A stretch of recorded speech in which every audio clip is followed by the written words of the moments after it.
ഏവർക്കും ഈ വീഡിയോയിലേക്ക് സ്വാഗതം. അപ്പോൾ ഇന്നത്തെ നമ്മുടെ ചർച്ച സോഫ്റ്റ്വെയർ ഡിസൈൻ യൂസിങ് ആർക്കിടൈപ്സ് എന്നുള്ള സബ്ജക്റ്റ് ആണ്. അപ്പോൾ സോഫ്റ്റ്വെയർ ഡിസൈൻ എന്നുള്ള ടേം എല്ലാവർക്കും പരിചിതമാണ്. ആർക്കിടൈപ്പ് എന്ന് പറഞ്ഞു കഴിഞ്ഞാൽ നമ്മളെല്ലാവരും സ്റ്റീരിയോ ടൈപ്പ് ചെയ്യരുതെന്ന് പറയും, അല്ലെങ്കിൽ എന്താ പറയുക, ഒരാൾ ഒന്നിലോ നമ്മുടെ കൂടെ, അല്ലെങ്കിൽ ഇപ്പോൾ ജോർജ് ബുഷ് പറഞ്ഞ കാര്യം, either you are with us or you are with a terrorist എന്ന് പറഞ്ഞ കാര്യം. അപ്പോൾ ഇൻ ബിറ്റ്വീൻ സ്പേസ് ഉണ്ടാവില്ല. അപ്പോൾ അതിനാണ് സ്റ്റീരിയോ ടൈപ്പ് എന്ന് പറയുന്നത്. Stereo means to. ആർക്കിടൈപ്സ് എന്ന് പറഞ്ഞു കഴിഞ്ഞാൽ രണ്ട് എക്സ്ട്രീംസിൻ്റെ ഇടയിൽ ഇന്റർപൊളേഷൻസ് ഉണ്ടാവും. ഓക്കെ, അപ്പോൾ ഈ എന്താ പറയുക, ഈ ഇപ്പോൾ കോഡ് ആർക്കിടൈപ്പ് എന്നുള്ളൊരു ടേം ഞാനിപ്പോൾ ഉപയോഗിക്കുന്നത്. അതായത് പാറ്റേൺ ഓഫ് കോഡ്. ഇപ്പോൾ ഫയൽ കോപ്പി ചെയ്യുക, അതിപ്പോൾ എല്ലാ ഓപ്പറേറ്റിംഗ് സിസ്റ്റത്തിലും ഒരു പെർട്ടിക്കുലർ മോഡൽ ഉണ്ട്. അതേമാതിരി തന്നെ ഒരു കമാൻഡ് ലൈൻ ആർഗ്യുമെന്റ് പാഴ്സ് ചെയ്യുക. അക്രോസ് ദ പ്രോഗ്രാമിംഗ് ലാംഗ്വേജ് ഒരു ആർക്കിടൈപ്പ് ഉണ്ട്. കാരണം അതിനപ്പുറത്തേക്ക് പോയിട്ട് കാര്യമൊന്നുമില്ല. ഇനിയിപ്പോൾ ഫോർ എക്സാമ്പിൾ ഒരു റെഗുലർ എക്സ്പ്രഷൻ എന്നുള്ള ഒരു ആർക്കിടിപ്പിക്കൽ സ്പെല്ലിംഗ് എനിക്ക് അറിഞ്ഞൂടാ ഒരു സൊല്യൂഷനാണ് ഫോർ പാറ്റേൺ മാച്ചിങ് എന്ന് പറയും. അതേമാതിരി കോണ്ടെക്സ്റ്റ് ഫ്രീ ഗ്രാമറാണ് ഒരു ആർക്കിടിപ്പിക്കൽ സൊല്യൂഷൻ ഫോർ. അപ്പോൾ ഇപ്പോൾ for example top down parser ഉണ്ട്, ബോട്ടം അപ്പ് പാഴ്സർ ഉണ്ട്. അത് തന്നെ രണ്ട് ആർക്കിടൈപ്സ് ആണ്. അപ്പോൾ ആർക്കിടൈപ്സ് എന്ന് പറഞ്ഞു കഴിഞ്ഞാൽ ഒരു ഹ്യൂമൻ കോണ്ടെക്സ്റ്റിൽ നമുക്ക് വേണമെങ്കിൽ സ്റ്റാൻഡേർഡ് ക്യാരക്ടേഴ്സ് എന്ന് പറയാം. ഫോർ എക്സാമ്പിൾ മറ്റേ ഹീറോ, വില്ലൻ, അതേമാതിരി തന്നെ എന്താ പറയുക പെർപെച്വേറ്റർ, ഒരു ശകുനി, ഇവർ തമ്മിൽ കുത്തിത്തിരിപ്പ് ഉണ്ടാക്കുന്ന ആൾ. പിന്നെ എന്താ കാര്യം എന്ന് പറഞ്ഞു കഴിഞ്ഞാൽ ഇപ്പോൾ ഫോർ എക്സാമ്പിൾ ട്രയാങ്കുലർ ലവ് അഫെയറിലുള്ള പാർട്ടീസ്. അപ്പം ഇതൊക്കെ ഇങ്ങനെ ട്രാജിക്കലി ഫ്ലോഡ് ഹീറോ, അതായത് he'll be hero but ultimately അയാളുടെ അന്ത്യം സംഭവിക്കും.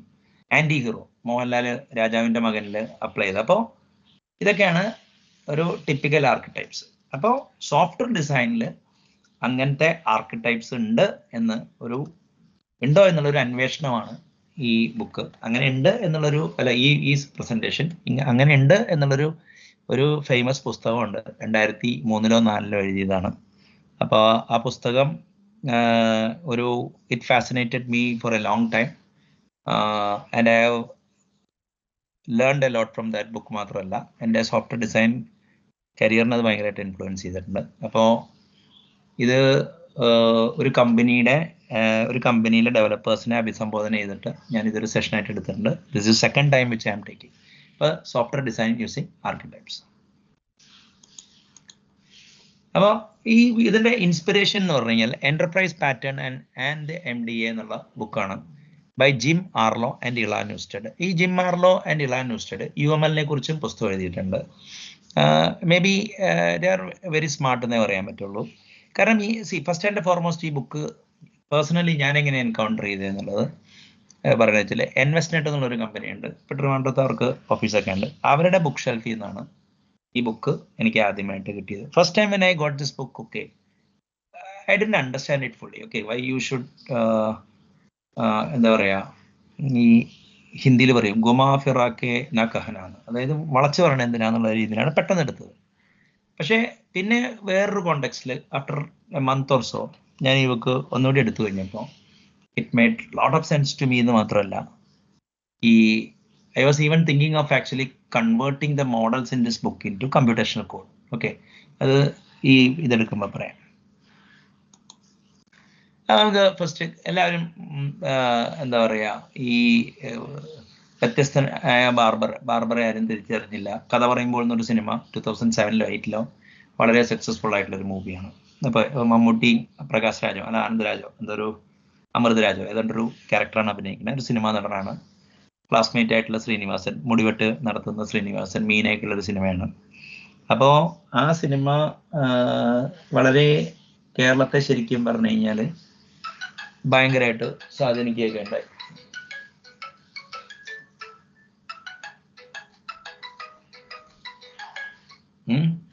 അപ്പോൾ ഇതിൻ്റെ വിജയം എന്താണെന്നുള്ളത് everybody liked it. Okay, for some reason okay I also liked it. Okay, മറ്റേ ലാസ്റ്റത്തെ സീനൊക്കെ കണ്ടപ്പോൾ കണ്ണീന്ന് വരെ വെള്ളം വന്നു. അപ്പോൾ ഇത് തന്നെ തെലുഗുവില് മറ്റേ ജഗപതി ബാബു എന്ന് പറഞ്ഞ, അതായത് ഇപ്പോൾ മോഹൻലാലിൻ്റെ ഒരു സിനിമയിൽ വില്ലനായിട്ട് അഭിനയിച്ചാലാണ് റൈറ്റ് സൈഡിൽ കാണാം. രജനീകാന്താണെന്ന് മറ്റേ മമ്മൂട്ടിയുടെ റോൾ അഭിനയിച്ച്. അത് ഇർഫാൻ ഖാനും ഷാറുഖ് ഖാനും മറ്റേ ലാറോ ദത്ത എന്നുള്ളത്. അപ്പോൾ ഹിന്ദിയിൽ അത് ബില്ലു ബാർബർ എന്നെടുക്കും. അവിടെയും അത് സക്സസ്ഫുൾ ആയി.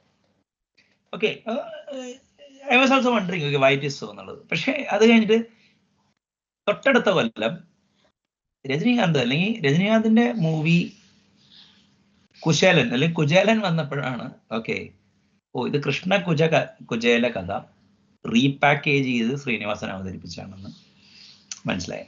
അപ്പോ ഇത് കാണിക്കുന്നത് എന്താന്ന് വെച്ച് കഴിഞ്ഞാല് മനുഷ്യകുലത്തിന് ഒരു കൾച്ചറൽ ഇൻഫ്ലുവൻസ് ഉണ്ട്. ഇപ്പൊ ദേവദത്ത് പട്നായിക് പറഞ്ഞ മാതിരി every management book he perused look like a copy of Bible എന്നാണ് ഇവിടെ പറഞ്ഞത്. അതിങ്ങനെ കൽപ്പനകൾ, ആ കൽപ്പനകൾ ഇങ്ങനെ ചെയ്ത് കഴിഞ്ഞാൽ മിഷൻ പിന്നെ ആ റൂൾ ഫോളോ ചെയ്ത് കഴിഞ്ഞാൽ യു വിൽ ഗെറ്റ് എലിക്സർ. അപ്പോൾ എന്താ പറയാ, ഈ എലിക്സർ അല്ല, ഒരു നദിയുണ്ട്, ഈ വൈതരണി നദി മാതിരി ഒരു നദിയുണ്ട് വെസ്റ്റിലും ഗ്രീക്കിലും, ഷോസലീസെ അങ്ങനെ എന്താ ഒരു പറഞ്ഞത്, അത് കടക്കാൻ പറ്റുമെന്നാ പറഞ്ഞത്. അപ്പോൾ ഇപ്പൊ നമ്മളാണ് ഈ വൈതരണി നദി കടക്കാൻ പറ്റുമെന്ന് പറയും. അപ്പൊ കുചേലന്റെ കഥ ആണ് ഒരു ഇത്. അപ്പൊ ഈ 1999 ഓക്കെ, ഇപ്പൊ എനിക്ക് വല്ല അറൗണ്ട് 27 സംതിങ് ഓക്കെ, ആ സമയത്ത് ഒരു മൂവി പെട്ടെന്ന് 200 കോടി കളക്ട് ചെയ്തു. ഓക്കെ, അപ്പോൾ മറ്റേ മോനിഷ് ബെല്ല്, സൽമാൻ ഖാൻ, സെയ്ഫ് അലി ഖാൻ അഭിനയിച്ച ഒരു സിനിമയാണ്. കരിഷ്മ, സൊനാലി വെൻഡ്രെ, പിന്നെ എന്താ പറയാ നീലം കോത്താരിയ എന്നാണ് സിസ്റ്ററായിട്ട്, പിന്നെ ഏതോ തബു ഉണ്ടെന്നാണ്. ഓക്കെ, അങ്ങനെ ഈ സിനിമ ഈ നീലം കോത്താരി ഒരു 80s ഒരു വലിയ സ്റ്റാറാണ്. അത് കഴിഞ്ഞിട്ട് പിന്നെ പുള്ളിക്കാരത്തി ഇപ്പൊ ഗോവിന്ദയുടെ ഒരു ഫേമസ് പാട്ടിലൊക്കെ ഉണ്ടായിരുന്നു. അപ്പോൾ ഈ മൂവി ഭയങ്കര സക്സസ്ഫുൾ 200 crore എന്ന് കളക്ട് ചെയ്തു. പക്ഷെ അത് ശരിക്കും പറഞ്ഞു കഴിഞ്ഞാല് ആക്ച്വലി അത് കണ്ടവർ തന്നെ രാമായണത്തെ റീപാക്കേജ് ചെയ്യത്. ഇപ്പൊ if you take a look at it, ഭരതന്റെ റോള് ഇവിടെ ഇപ്പൊ റിയൽ ലൈഫിൽ സൽമാൻ ഖാൻ ചെയ്തു. അപ്പൊ ലക്ഷ്മണന്റെ റോള് സെയ്ഫ് അലി ഖാനും രാമനായിട്ട് ഇതും, പിന്നെ സീതാ മണ്ഡോദരി, അങ്ങനെയുള്ള എല്ലാ ക്യാരക്ടേഴ്സൊക്കെ ഇത് ചെയ്തു. അപ്പൊ ശരിക്കും പറഞ്ഞു കഴിഞ്ഞാല് ഈ ഇപ്പൊ കൃഷ്ണകുചല കഥ ഇന്ത്യൻ മനസ്സിനെ സ്വാധീനിക്കുന്ന മാതിരി തന്നെ രാമായണവും നമ്മളെ വളരെയേറെ സ്വാധീനിച്ചിട്ടുണ്ട്. ഓക്കെ, അപ്പോൾ ഇതാണ് അപ്പോൾ മെയിൻ പ്രശ്നം എന്താണെന്ന് വെച്ചാൽ ഇപ്പൊ നമ്മുടെ തിങ്കിങ്, അതായത് ഇത് ആർക്കിടൈപ്പ് എന്നുള്ള ടേം ഒരു ആന്ത്രോപോളജിക്കൽ അല്ലെങ്കിൽ നരവംശാസ്ത്രത്തിന്റെ കോണ്ടെക്സ്റ്റിലാണ് അത് കോയിൻ ചെയ്യപ്പെട്ടത്. ഓക്കെ, അപ്പോ ഈ എന്താ പറയാ, ഈ culture is reaction to nature and culture എന്താണ് ഡ്രൈവ്സ് അവർ ബിലീഫ് സിസ്റ്റം. അങ്ങനെയാണ് ബിലീഫ് മീൻസ് ബിസിനസ് എന്നാണ് ദേവദത്ത് പട്നായിക് പുള്ളിയുടെ മറ്റേ ബിസിനസ് സൂത്രയിലൊക്കെ പറയുന്നത്. ഓക്കെ, അപ്പോൾ അതുകൊണ്ട് പുള്ളിനെ ചീഫ് ബിലീഫ് ഓഫീസറൊക്കെ ആക്കി മറ്റേ ഫ്യൂച്ചർ ഗ്രൂപ്പിന്റെ. പുള്ളിയുടെ ടെഡ് ടോക്കിൽ അതിൻ്റെ ടോക്ക് കിടപ്പുണ്ട്. അപ്പോൾ ഇവിടെ കാണിക്കാൻ നോക്കുന്നത് എന്താ വെച്ചാൽ നമ്മൾ കേട്ട സ്റ്റോറീസ് മേ ബി ചെറുപ്പം മുതലേ കേട്ടതും അല്ലെങ്കിൽ നമ്മൾ സ്കൂളുകളിലും ഇതൊക്കെ പഠിച്ചിട്ടുള്ളത് കൊണ്ട് നമ്മുടെ ഭാഷയിലൊക്കെ ഇപ്പൊ ഫോർ എക്സാമ്പിൾ ഭീമാകാരം, ഓക്കെ, അതൊരു മെറ്റഫോറാണ്. അതായത് ഇപ്പോൾ ചിലപ്പോൾ ഒരു വെസ്റ്റേൺ കോണ്ടെക്സ്റ്റിൽ അത് ഹെർക്കുലിയൻ ആയിരിക്കും. ഇനി ഇപ്പൊ ഫോർ എക്സാമ്പിൾ കവചകുണ്ടലം അല്ലെങ്കിൽ കർണന്റെ ത്യാഗത്തെ കാണിക്കുന്ന സാധനം. അപ്പോൾ അതിനും ഈക്വലന്റ് ആയിട്ടുള്ള കാര്യങ്ങൾ മറ്റേ വെസ്റ്റിലുണ്ട്. ഓക്കെ, അതേമാതിരി തന്നെ അപ്പോൾ ഇത് നമ്മളെ ഭയങ്കരമായിട്ട് സ്വാധീനിക്കുന്നുണ്ട്. അപ്പോൾ ഒരു thinking through archetypes or in archetypes നോർമലാണ് നമുക്ക്. നമ്മൾ ഡേ ടു ഡേ കമ്മ്യൂണിക്കേഷനിൽ മെറ്റഫോർ ഒക്കെ ഉപയോഗിക്കുമ്പോൾ അതാണ് നമ്മൾ പലപ്പോഴും ഉപയോഗിക്കുന്നത്. അപ്പോൾ എന്താണ് രാമായണവും ഹം സാത് സാഥേ എന്നാണ് ആ സിനിമയുടെ പേര്. അതാണ് HSS തന്നെ. Eldest son who is the symbol of self sacrifice, Mohnish ബെല്ലാണ്, വിവേക് എന്നാണ് അയാളുടെ പേര്, രാമനായിട്ട് അഭിനയിക്കുന്നു. ഇറ്റ്സ് എൻ ഔട്ട്സൈഡർ, എന്താ പറയുക, who influence the mother to have the eldest son exiled. അപ്പോൾ ഒരു കുത്തിത്തിരിപ്പിലാണല്ലോ അതിന് property is greater than parivar, അതായത് വീടാണോ ഇതാണോ എന്നുള്ളത്. Loyal middle brother who was not at home when the eldest brother is exiled. അപ്പോൾ ഈ ഭരതൻ എവയായിരുന്നു. അപ്പോൾ സൽമാൻ ഖാന്റെ പ്രേം ക്വിൻറ്റസെൻഷ്യൽ നെയിമാണ്. ഷാറുഖ് ഖാൻ രാഹുൽ ആണെങ്കിൽ സൽമാൻ ഖാൻ പ്രേമായിരിക്കും. ഓക്കെ, അപ്പൊ ഭരത് മില്ല. അപ്പൊ ഇത് ഭരതൻ വന്നിട്ട് വീണ്ടും മറ്റേ ഇത് ചെയ്യുന്നുണ്ട്. പിന്നെ ഈ പാതുകം വെച്ചിട്ടാണ് മറ്റേ ഭരതൻ രാജ്യം ഭരിച്ചത്. അതേമാതിരി മോനീഷ് ബെല്ലിന്റെ കോർപ്പറേറ്റ് സീറ്റിൽ സൽമാൻ ഖാന്റെ ക്യാരക്ടർ ഇരിക്കുന്നില്ല. എന്നിട്ട് എന്താ പറയാ ലക്ഷ്മണന്റെ വൈഫിന്റെ ഇത്, പിന്നെ അതേമാതിരി തന്നെ എന്താ പറയാ ഒരു ഹനുമാനേമാതിരി തന്നെ ഒരു ക്യാരക്ടർ. അപ്പോൾ ബോളിവുഡ് ചെരുവാണെങ്കിൽ എപ്പോഴും ഒരു മുസ്ലിം ക്യാരക്ടർ ആയിരിക്കും. ഇതിപ്പോ ഫ്രണ്ട്ഷിപ്പ് ഓഫ് അൻവർ. അപ്പൊ ഇതാണ്. അപ്പൊ ശരിക്കും പറഞ്ഞു കഴിഞ്ഞാല് ഇപ്പൊ എന്താ പറയാ നമ്മുടെ കഥ പറയുമ്പോഴാണെങ്കിലും രാമായണം അല്ലെ ഹം സാത്ത് സാത്ത് ഹേ ആണെങ്കിലും എന്താ പറയാ ഈ സ്ട്രേറ്റ് ഫ്രം അവർ പുരാണം അല്ലെങ്കിൽ നമ്മൾ കേട്ടിട്ടുള്ള കഥ ഭാഷയിലേക്ക് അത്രയ്ക്കും അലിഞ്ഞു നിന്നിരിക്കുന്ന കഥ എടുത്തിട്ട് നേരെ ലിഫ്റ്റ് ചെയ്ത് കഴിഞ്ഞാൽ ഇറ്റ് റെസൊണേറ്റ്സ് വിത്ത് അസ്. അപ്പൊ അതാണ് ഈ ഇതിന്റെ ഗെയിം. അപ്പോൾ നമുക്ക് രാമായണവും മഹാഭാരതവും ഉണ്ടെങ്കിൽ വെസ്റ്റിന്റെ ഏതാണ് എന്ന് വെച്ചാൽ വെസ്റ്റിന്റെ എന്ന് വെച്ചാൽ അറ്റ്ലീസ്റ്റ് ഗ്രീക്ക് പുരാണങ്ങളിലാണ് അല്ലെങ്കിൽ ഗ്രീക്ക് ഇതിഹാസങ്ങളിലാണ് അവരുടെ ഈ എന്താ പറയുക ഇതിഹാസ എന്ന് പറഞ്ഞു കഴിഞ്ഞാൽ ഹിസ്റ്ററി ആണെന്നൊരു ട്രാൻസ്ലേഷന്റെ. ഇതിഹാസ എന്ന് പറഞ്ഞു കഴിഞ്ഞാൽ അറ്റ്ലീസ്റ്റ് ഇന്ത്യൻ കോണ്ടെക്സ്റ്റിൽ ദസ് ഇറ്റ് ഹാപ്പൻ ഇതിഹാസ എന്ന് വെച്ച് കഴിഞ്ഞാൽ ഇപ്പൊ ഫോർ എക്സാമ്പിൾ എവിടെയെങ്കിലും ഒരു നല്ല കാര്യങ്ങൾ നടന്നിട്ടുണ്ടെങ്കിൽ അവിടെ നിന്നുള്ള ഈ നല്ല കാര്യങ്ങളെ ക്യാരക്ടേഴ്സിനെ അറ്റാച്ച് ചെയ്തിട്ട് സ്റ്റോറി ആയിട്ട് മറ്റേ പ്രൊപ്പഗേറ്റും പ്രോമുൽഗേറ്റും ചെയ്ത് മുന്നോട്ടേക്ക് കൊണ്ടുപോകുന്നൊരു ട്രഡീഷൻ ഉണ്ട്. അപ്പോൾ ഇപ്പൊ രാമായണം അപ്പൊ അങ്ങനെ ഇപ്പൊ രാമൻ എന്ന് പറഞ്ഞ പുള്ളി ഉണ്ടായിട്ടുണ്ടാവും, പക്ഷെ ഇത്ര പവർഫുൾ ആണോ, ഈ ദൈവിക ക്വാളിറ്റി ഉണ്ടോ എന്നുള്ളതൊക്കെ ചിലപ്പോൾ എന്താ കാര്യം എന്ന് പറഞ്ഞാൽ ഭാവനയായിരിക്കും. പക്ഷേ നൺത്ലെസ് എന്താ പറയാന്ന് വെച്ച് കഴിഞ്ഞാല് that story has been living four 5000 years. So do Mahabharata. Okay, അപ്പോൾ അതേമാതിരി ഹോമറിന്റെ ഇലിയാഡ്, ഓക്കെ, ആൻഡ് ഒഡീസിയസിന്റെ ഈ ഒഡീസി അല്ലെങ്കിൽ ലോങ് ജേർണിനെയൊക്കെ ഒഡീസി എന്ന് പറയും. ഓക്കെ, അപ്പോ ഇലിയാഡ് മഹാഭാരതമാതിരി മറ്റേ ഇത് രാമായണം മാതിരിയാണ് ഒഡീസി.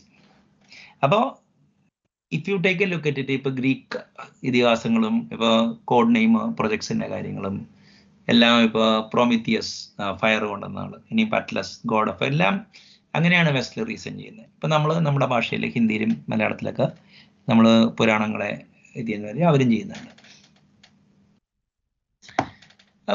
ഈ ഇദ്ദേഹം ആരാന്ന് വല്ല ഐഡിയ ഉണ്ട് ആർക്കെങ്കിലും?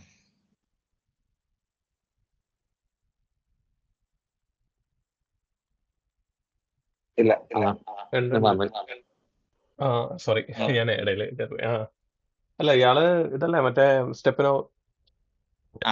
ഇങ്ങനെയാണ് അലക്സാണ്ടർ സ്റ്റെപ്പനോ എന്നാണ് പേര്. പുള്ളി ശരിക്കും പറഞ്ഞു കഴിഞ്ഞാല് റഷ്യക്കാരനാണ്. അമേരിക്കയിലേക്ക് ഡിഫക്ട് ചെയ്തു എന്ന് വെച്ചാൽ അന്ന് സോവിയറ്റ് യൂണിയന്റെ കാലത്താണ്. അപ്പൊ പുള്ളി ആശുപത്രിയിൽ ഇങ്ങനെ പനി പിടിച്ചെടുക്കായിരുന്നു. അപ്പൊ പനി പിടിച്ചെടുത്ത് നിന്നപ്പോ പുള്ളിയുടെ അടുത്ത് ഒരു ഫ്രണ്ട് വിസിറ്റ് ചെയ്യാൻ ചെന്നു. അപ്പൊ പുള്ളി പറഞ്ഞു, നമ്മള് ഈ കളക്ഷൻസിനെ നമ്മൾ ഗ്രൂപ്പായിട്ട് ട്രീറ്റ് ചെയ്ത് കഴിഞ്ഞാല് നമുക്ക് എന്താ പറയാ ഈ കുറച്ച് മെക്കാനിസംസ് ഉപയോഗിക്കുകയാണെങ്കിൽ ഈ എന്താ പറയാ മറ്റേ ടൈപ്പ് ഇൻഡിപെൻഡന്റ് ആയിട്ട് നമുക്ക് കണ്ടെയ്നർ ആർക്കിടെക്ചർ ഉണ്ടാക്കാമെന്ന് ഇയാൾ ഹൈപ്പോത്തസൈസ് ചെയ്തു. അതാണ് പിൽക്കാലത്ത് സ്റ്റാൻഡേർഡ് ടെംപ്ലേറ്റ് ലൈബ്രറി ആയി മാറിയത്. അപ്പോൾ STL stands for standard template library. ഇന്ന് ഇപ്പം നിങ്ങൾ നിങ്ങളുടെ ലാംഗ്വേജിൽ ഏതെങ്കിലും ലാംഗ്വേജിൽ പ്രീ ഡിഫൈൻഡ് കളക്ഷൻ ക്ലാസ്സസ് ഉപയോഗിക്കണമെങ്കിൽ this man is responsible for it. ഇവരുടെ പേര് അലക്സാണ്ടർ സ്റ്റെപ്പനോ എന്നാണ്. പുള്ളിക്ക് doctor of journal excellence award കിട്ടിയിട്ടുണ്ട്. Is a very smart guy. A9.com എന്നാണ് പുള്ളി റിട്ടയർ ചെയ്തത്. അപ്പോൾ പുള്ളിയുടെ ടോക്സ് ഒക്കെ ഉണ്ടെങ്കിൽ കാണാം. പുള്ളിയുടെ 2 ബുക്കുണ്ട്. അതായത് എലമെന്റ്സ് ഓഫ് പ്രോഗ്രാമിംഗ് എന്നുള്ളൊരു ബുക്കുണ്ട്. സോ ദാറ്റ്സ് വെരി, എൻ്റെ തൊട്ടടുത്ത് തന്നെ ഉണ്ടാവും ഒരു elements of programming. That's actually very very important book.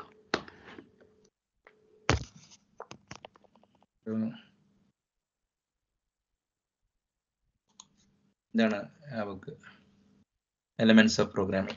സ്റ്റെപ്പനോ and McJones ആണ്. അപ്പൊ നിങ്ങൾക്ക് ജനറിക് പ്രോഗ്രാമിന്റെ from mathematics to generic programming എന്ന് പറഞ്ഞ വേറൊരു ബുക്ക് എഴുതിയിട്ടുണ്ട്.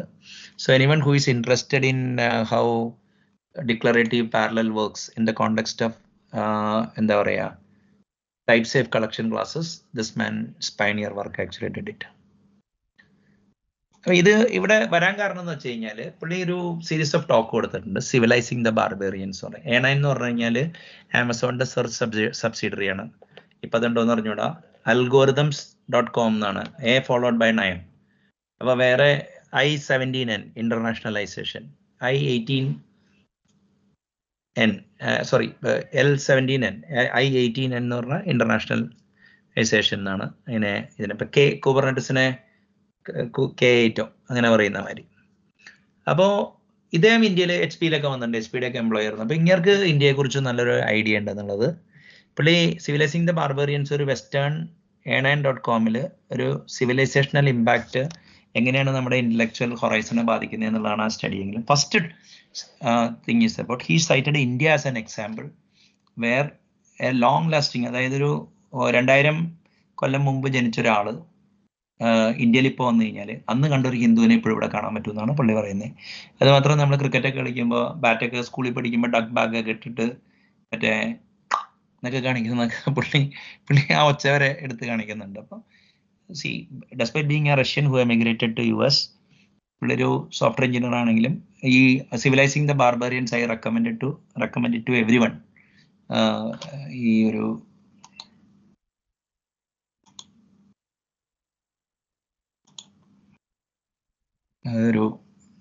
എന്താണ് 47 മിനിറ്റുള്ള ടോക്കാണ് ഇതൊരു. പിന്നെ പുള്ളിയുടെ പ്രോഗ്രാമിങ്ങിന്റെ വേറെയും ഇതുണ്ട് n9.com-ൽ. അപ്പോൾ ഇറ്റ് ഈസ് മിസ് ചെയ്യാതെ കാണാം. അപ്പോൾ നമ്മളെയൊക്കെ നമ്മുടെ ലാംഗ്വേജ്, കൾച്ചർ, നമ്മൾ കേട്ടേക്കുന്ന സ്റ്റോറീസ്, നമ്മുടെ മുന്നിലോട്ട് വന്ന നറേറ്റീവ്സ് ഒക്കെ ഭയങ്കരമായിട്ട് ഇൻഫ്ലുവൻസ് ചെയ്യുന്നുണ്ട്. ഓക്കെ, അപ്പോൾ V also without knowing we think in terms of archetypes എന്നാണ് ഇവിടെ പറയാൻ ശ്രമിക്കുന്നത്. ഇപ്പോൾ ഇപ്പം ഇതാരാന്ന് ചോദിച്ചു കഴിഞ്ഞാൽ ഇപ്പോൾ ഇവിടെ ഇത് പ്രിപ്പയർ ചെയ്തപ്പോൾ ലെഫ്റ്റ് സൈഡിൽ കാണുന്നത് സിഗ്മണ്ട് ഫ്രോയിഡ് ആണ്. അയാൾ ഓസ്ട്രിയൻ സൈക്കോ അനലിസ്റ്റ് ആണ്, ഫാദർ ഓഫ് സൈക്കോ അനാലിസിസ് ആണ്. അപ്പോൾ സൈക്കോ അനാലിസിസ് അത്ര എന്താ പറയുക ഒരു പ്രൊഫൗണ്ട് മെത്തേഡാണെന്നുള്ളത് വളരെ ഡൗട്ട്ഫുൾ ഉണ്ട്. അപ്പോൾ അയാളുടെ ഫോളോവർ ആയിരുന്നില്ല, അയാളുടെ കൊളാബറേറ്ററും പിൽക്കാലത്ത് അയാളിൽ നിന്ന് തെറ്റിപ്പിരിഞ്ഞ കാൾ ഗുസ്താവ് യങ്. അപ്പോൾ ഈ ഫ്രോയിഡിന് എല്ലാ കാര്യത്തിലേക്കും സെക്സിലോട്ട് റെഡ്യൂസ് ചെയ്യുന്ന എല്ലാം ഒരു സെക്ഷൽ അനോമലി, അങ്ങനെ ആ കാലത്ത് പോസിറ്റീവ് സൈക്കോളജി ഒന്നുമില്ല. അപ്പോൾ സൈക്കോളജി എന്ന് പറഞ്ഞ സാധനം ഒരു science which actually deconstructs a psychological issue and tries to find solution for it. ഒരു അനലറ്റിക്കൽ അപ്രോച്ച് ആയിരുന്നു ഉണ്ടായിരുന്നത്. അപ്പോൾ ഇദ്ദേഹമാണ് ഈ കാൾ ഗുസ്താവ് യങ്. അപ്പോൾ പുള്ളി ഒരു വെസ്റ്റേൺ സൈക്കോളജിസ്റ്റ് മാത്രമല്ല, he drew inspiration from Indian and Chinese sources. Yogasutra, kundalini യോഗയിലൊക്കെ പുള്ളി ഒരു എക്സ്പെർട്ടും ആയിരുന്നു. അങ്ങനെ he advise westerners that okay people like me will study it and will interpret for you. Westerner should not get into these kind of metaphysical things like Yogasutra, which is contrary to Western scientific tradition and theological tradition ആയിരുന്നു ഇയാളുടെ ഇത്. Okay, അപ്പോൾ നമ്മൾ ഇതെന്തിനാണ് ഇപ്പോൾ business patterns which are ubiquitous. അപ്പോൾ ഈ നമുക്ക് ആദ്യം തന്നെ ബിസിനസ് പാറ്റേൺസ് എന്താണ്, ആർക്കിടൈപ്പ് എന്നാണ്. Archetype is a term coined by the legendary Swiss psychologist Carl Gustav യങ്. Jung was an expert in Jung എന്നാണ് Yogasutra and Kundalini yoga, and it is widely believed that idea has got its origin in Vedic term Adirupa, primordial entity അല്ലെങ്കിൽ ആദിരൂപം, and another term synchronicity from the Vedic term Ridu. അപ്പോൾ പുള്ളിയുടെ major കണ്ടു റിതു എന്ന് പറഞ്ഞു കഴിഞ്ഞാൽ എന്താ പറയുക ഋതുഭേദം എന്ന് പറഞ്ഞ അർത്ഥം. അപ്പോൾ ഋതു എന്ന് വെച്ച് കഴിഞ്ഞാൽ പിരിഡ് എന്നാണ്. ഋതുഭേദം എന്ന് പറഞ്ഞാൽ അറിയില്ല, ഋതുവിനെ ഭേദിക്കുന്നു എന്ന് വെച്ച് കഴിഞ്ഞാൽ ഈ മറ്റേ ഈ കുളി തെറ്റുന്നതിനെയാണ്. ഓക്കെ, അറിയാം വാട്ട് ഇറ്റ് ഈസ് എന്നുള്ളത്. അപ്പോൾ ഈ ആദിരൂപം എന്ന് പറഞ്ഞ ടേമിൽ നിന്നാണ് ഇത്. അപ്പൊ ആർക്കിടൈപ്പ് എന്ന് പറഞ്ഞു കഴിഞ്ഞാൽ അപ്പൊ നമുക്ക് എന്താണെന്നുള്ളത് നോക്കാം. And archetype is a primordial thing. ഒരു ആദിരൂപം അല്ലെങ്കിൽ ഒരു ക്രൂഡ് എന്താ പറയാ ഒരു ഫണ്ടമെന്റൽ എൻറ്റിറ്റി എന്നാവാം, or circumstances that recurs consistently and is thought to be a universal concept or situation. അപ്പോൾ it arises from the collective consciousness or common fund of human experience. അപ്പോൾ ഒരു ജനതയുടെ കളക്റ്റീവ് കോൺഷ്യസ്നെസ്സിലാണ് ഈ archetypes emerge ചെയ്ത് വരുന്നത്. അപ്പോൾ ഒരു സൊസൈറ്റിയെ പഠിക്കുമ്പോൾ അവിടുത്തെ ആർക്കിടൈപ്പൽ മറ്റേ ക്യാരക്ടേഴ്സ് എന്താണെന്നുള്ളത് അറിയുകയാണെങ്കിൽ നമുക്ക് അവിടുത്തെ പല കാര്യങ്ങളും നമുക്ക് റീസൺ ചെയ്യാൻ വേണ്ടി എളുപ്പമാണ്. അപ്പോൾ ഇപ്പോൾ പാട്രിയാർക്കിക്കൽ സൊസൈറ്റിയിൽ ഇങ്ങനെ ആയിരിക്കും. ഇപ്പോൾ തിരുവിതാംകൂറിൽ മാട്രിയാർക്കിക്കൽ സൊസൈറ്റിയാണ്. അപ്പോൾ അവിടെ ഈ അങ്കിളിനും ഇവർക്കൊക്കെ വേറെ റോളായിരിക്കും. പക്ഷെ അങ്കിൾ തന്നെയാണ്, മനസ്സിലായില്ലേ? പക്ഷേ ഈ മറ്റേ വേരിയബിലിറ്റി ഉണ്ടാവും. അതാണ് most archetype show a trait call variability to adapt to different cultural context. കുറച്ച് എക്സാമ്പിൾ എന്ന് പറഞ്ഞു കഴിഞ്ഞാൽ സൈക്കോളജിക്കൽ ആർക്കിടൈപ്സ് ആർ ഹീറോ. എല്ലാ സ്ഥലത്തും ഹീറോ എന്ന് പറഞ്ഞു കഴിഞ്ഞാൽ ചിലപ്പോൾ ബ്രസീലിലൊക്കെ ചിലപ്പോൾ ബ്രൗൺ ആയിരിക്കും, മറ്റേതാണെങ്കിൽ ബ്രെയിൻ ആയിരിക്കും. ഇന്ത്യയിലാണെങ്കിൽ കൗശലം കാണിക്കുന്നവനാണ് ഹീറോ. ഇപ്പോൾ ചിലപ്പോൾ ബോളിവുഡിലൊക്കെ ആണെങ്കിൽ വെളുത്ത് ക്ലീൻ ഷേവ് ആയിട്ടുള്ള ഒരാളാണ് അവർ ഹീറോ എന്ന് പറഞ്ഞാണെങ്കിൽ. തമിഴന്മാരാണെങ്കിൽ ഓക്കെ, പണ്ടത്തൊക്കെ ആണെങ്കിൽ അവരവരുടെ ഒരു കോമൺ മാനെ എടുത്തിട്ട് ഹീറോ ആയിട്ട് ഇത് ചെയ്യും. ഇപ്പൊ കേരളത്തിൽ തന്നെ ഹീറോ എന്ന് പറഞ്ഞു കഴിഞ്ഞാൽ ഭയങ്കര സുന്ദരന്മാരൊക്കെ വന്നു കഴിഞ്ഞാൽ ഇപ്പൊ മറ്റേ ഹീറോ ആക്കൂല കേരളത്തിൽ. കേരളത്തിലാണെങ്കിൽ എന്താ പറയുക, ഇത്തിരി താടിയൊക്കെ വേണം, കറുത്തിരുന്ന കുഴപ്പമില്ല. ഈ മറ്റേ നന്ദനത്തിലെ ആ കൃഷ്ണനെ കേട്ട് അഭിനയിച്ചവനെ ഹീറോമാർ ഓടിക്കും. ഫഹദ് ഫാസിലിനെ 10 കൊല്ലം പുറത്തിരുത്തി. ചാക്കോച്ചൻ വളരെ ബുദ്ധിമുട്ടിയാണ് കയറിയത്. പൃഥ്വിരാജ് എങ്ങനെയാണോ പിടിച്ചേക്കണെന്നുള്ളത് ദൈവത്തിന് അറിയാം. അപ്പോൾ ഈ ഓരോ സൊസൈറ്റിക്ക് ഇപ്പോൾ തെലുങ്കന്മാർക്കും ഇവർക്കൊക്കെ ഹീറോ കറുത്തിരുന്നാൽ കുഴപ്പം, പക്ഷെ ഹീറോയിൻ വെളുത്തിരിക്കണം. അപ്പം ഇങ്ങനെയൊക്കെയുള്ള ഈ കുറേ എന്താ പറയുക, അപ്പം ഹീറോ ഇതുണ്ട്, ഹീറോയിൻ ഉണ്ട്. ട്രാജിക്കലി ഫ്ലോഡ് ഹീറോ, അതായത് ഈ ഹീറോ ആയിരിക്കും പക്ഷെ ലാസ്റ്റ് രാജ്യത്തിന് വേണ്ടിയോ അല്ലെങ്കിൽ കോസിന് വേണ്ടിയോ മരണം ഇത് ചെയ്യുന്ന ഹീറോ. അവരെ കുറിച്ചൊക്കെ ഇതില്ല. ആൻറ്റി ഹീറോ ഉണ്ട്. ഇപ്പോൾ ഫോർ എക്സാമ്പിൾ മോഹൻലാൽ, കായംകുളം കൊച്ചുണ്ണി, അല്ലെങ്കിൽ റോബിൻഹുഡ്. ഇതൊക്കെ ശരിക്കും പറഞ്ഞു കഴിഞ്ഞാൽ അവർ ഒരുതരം ഷെയ്ഡി ക്യാരക്ടേഴ്സ് ആയിരിക്കും, പക്ഷേ they are treated as hero. പിന്നെ വില്ലൻ, പിന്നെ girl with a perpetual misfortune, അതായത് ദുഃഖപുത്രി. ഇപ്പം ശാരദയൊക്കെ അഭിനയിക്കുന്ന റോള്. വിക്ടിം, അതായത് എപ്പോഴും ഈ എന്താണ് ചെണ്ടാന്ന് പറയും, ആർക്കും കൊട്ടാവുന്ന സാധനം. അല്ലെങ്കിൽ കുപ്പിഡ്, അതായത് ഈ കുട്ടിക്കൊടുപ്പ് എന്നല്ല, അതായത് 2 പേരെ തമ്മിൽ ഇത് ചെയ്യുക. അപ്പോൾ ഇങ്ങനെ കുറേ ആർക്കിടൈപ്സ് ഉണ്ട്. അപ്പോൾ എൻ്റെ ഒരു ഫ്രണ്ട് പറഞ്ഞ കാര്യം, there might be 20 odd archetypes in the world and 8-9 plots in the world. Permutations and combination of all these things is manifested as stories. അങ്ങനെ 75ഓളം സ്റ്റോറികളുള്ളതാണ് പുള്ളി പറഞ്ഞത്. അപ്പോൾ കാരണം റിപ്പീറ്റേഷൻ വരും, ചിലതൊന്നും വയബിളല്ല. അപ്പോൾ എന്താ പറയുക, ഈ ഓർഡർ മാറ്റേഴ്സ്. അപ്പോൾ പെർമുട്ടേഷൻ അല്ല, മനസ്സിലായില്ലേ? അപ്പോൾ ഈ എന്താ പറയുക, ആർക്കിടൈപ്സിനെ ചുറ്റിപ്പറ്റിയാണ് സ്റ്റോറി ഉണ്ടാവുക. അപ്പോൾ നിങ്ങൾ നോക്കിയാൽ അറിയാം. അപ്പോൾ പിന്നെ വെറുതെ ഒരു കോണ്ടെക്സ്റ്റ് കൊണ്ടൊന്ന് ഫിറ്റ് ചെയ്യാണ് ചെയ്യണേ. അപ്പോൾ ഫിലിംസിൽ നമ്മളത് ചെയ്യുന്നുണ്ട്, നമ്മുടെ റീസണിങ്ങിൽ അതുണ്ട്, ഡ്രാമയിൽ എല്ലായിടത്തും ആർക്കിടൈപ്പിക്കൽ ഫിഗേഴ്സ് ഉണ്ടെങ്കിൽ ഇപ്പോൾ കോഡിൽ വരെ ഉണ്ട്, സോഴ്സ് കോഡ്. അപ്പോൾ അങ്ങനെയാണെങ്കിൽ നമുക്ക് എന്തുകൊണ്ട് ബിസിനസ്സിലായിക്കൂടാ എന്നുള്ളതാണ് ചോദ്യം. അപ്പോൾ നമുക്ക് ഇത് പറഞ്ഞേക്ക് മുമ്പ് ഈ എന്താണ് ബിസിനസ് എന്ന് പറയണം. അപ്പോൾ business is suppose to be the 3rd oldest profession in the world. അതായത് അപ്പോൾ ഏതാണ് ഫസ്റ്റ് ഇത് തന്നെ? അപ്പോൾ it has been said that politics is the 2nd oldest profession and I have come to realise that over the last few years it bears a great similarity to the first. അപ്പോൾ എന്താണ് ആദ്യത്തെ profession ഏതാന്നുള്ളതാണ് ചോദ്യം. ആർക്കെങ്കിലും